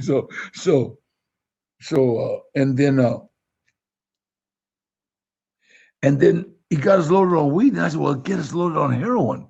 So the 3 of us tried to get loaded. He got 2 of us loaded on heroin. One guy just woke up, and afterwards I asked him, how come he couldn't do him? And he asked, "Did you ever get loaded on heroin?" He goes, "No." Well, your mind doesn't know how to work. Do you understand? Your mind doesn't know how to react. So if I tell you to do something while you're hypnotized and you haven't done it before, or you don't know how to do it, you'll just wake up. And that's what kept happening. Yeah. See, Wow. Manson knew it. You'll just wake up. See, I can't program. He knew. He was an experienced hypnotist, Manson. So you're saying that he was in you guys loaded connection up with on Jolly heroin and a week, West but there was, too, right? Like him and Jolly and West were in connection, and Haight-Ashbury, weren't they? I don't know if they've ever made that connection. I know that the Manson family was seeking treatment at the Haight-Ashbury clinic. Well, when he was in jail, he was visited. I don't know. No, Jolly West was running his hippie house, right? So Jolly West had this. Not only there was the free clinic, right, where Manson's parole officer was there, but Jolly West was running. He also had offices in that building, in the clinic building, for his. They had hippie houses, right, with agents, undercover agents who, have written about it. They worked as undercover agents in the hippie houses all at the same time Manson was there, right? And Manson was given LSD by his parole officer. And then that's when he started getting this messianic vision, because that wasn't there before. He didn't have he was whatever. He was a street hustler or whatever he was, pimp, etc. But yeah, so. there's no heroin or weed in the room, right? He was doing this purely through hypnosis. People know when I get loaded on heroin, my eyes, I get red under my eyes. And it's like literally the first thing, blah, you throw up, you dump. And I mean, me and Chato, it's like we both got blah. He dumped in the sink, I dumped in the toilet. So the effect was enough to make them think that they were on heroin and throw up. Wow. And looked, hey, what you doing? And whoa, everybody was like shocked. And this Johnny Ronnie Cruz, he was like, well, what happened? He never got loaded. And boy, I was sorry when they transferred Charlie out. It's all right, because he was getting drunk. He was getting high for free. You got unlimited access to anything that you want because he can just keep on hypnotizing you back into it. What was he in for? Do you know why he was there? Yeah, I have no idea. He was nothing of any. Trejo's told the story. These guys got to be hard to hit. Oh no! I just hit the wrong button. Sorry, I got just real quick. These guys must be hard to hypnotize. These are convicted murderers, right? These are pretty hard at.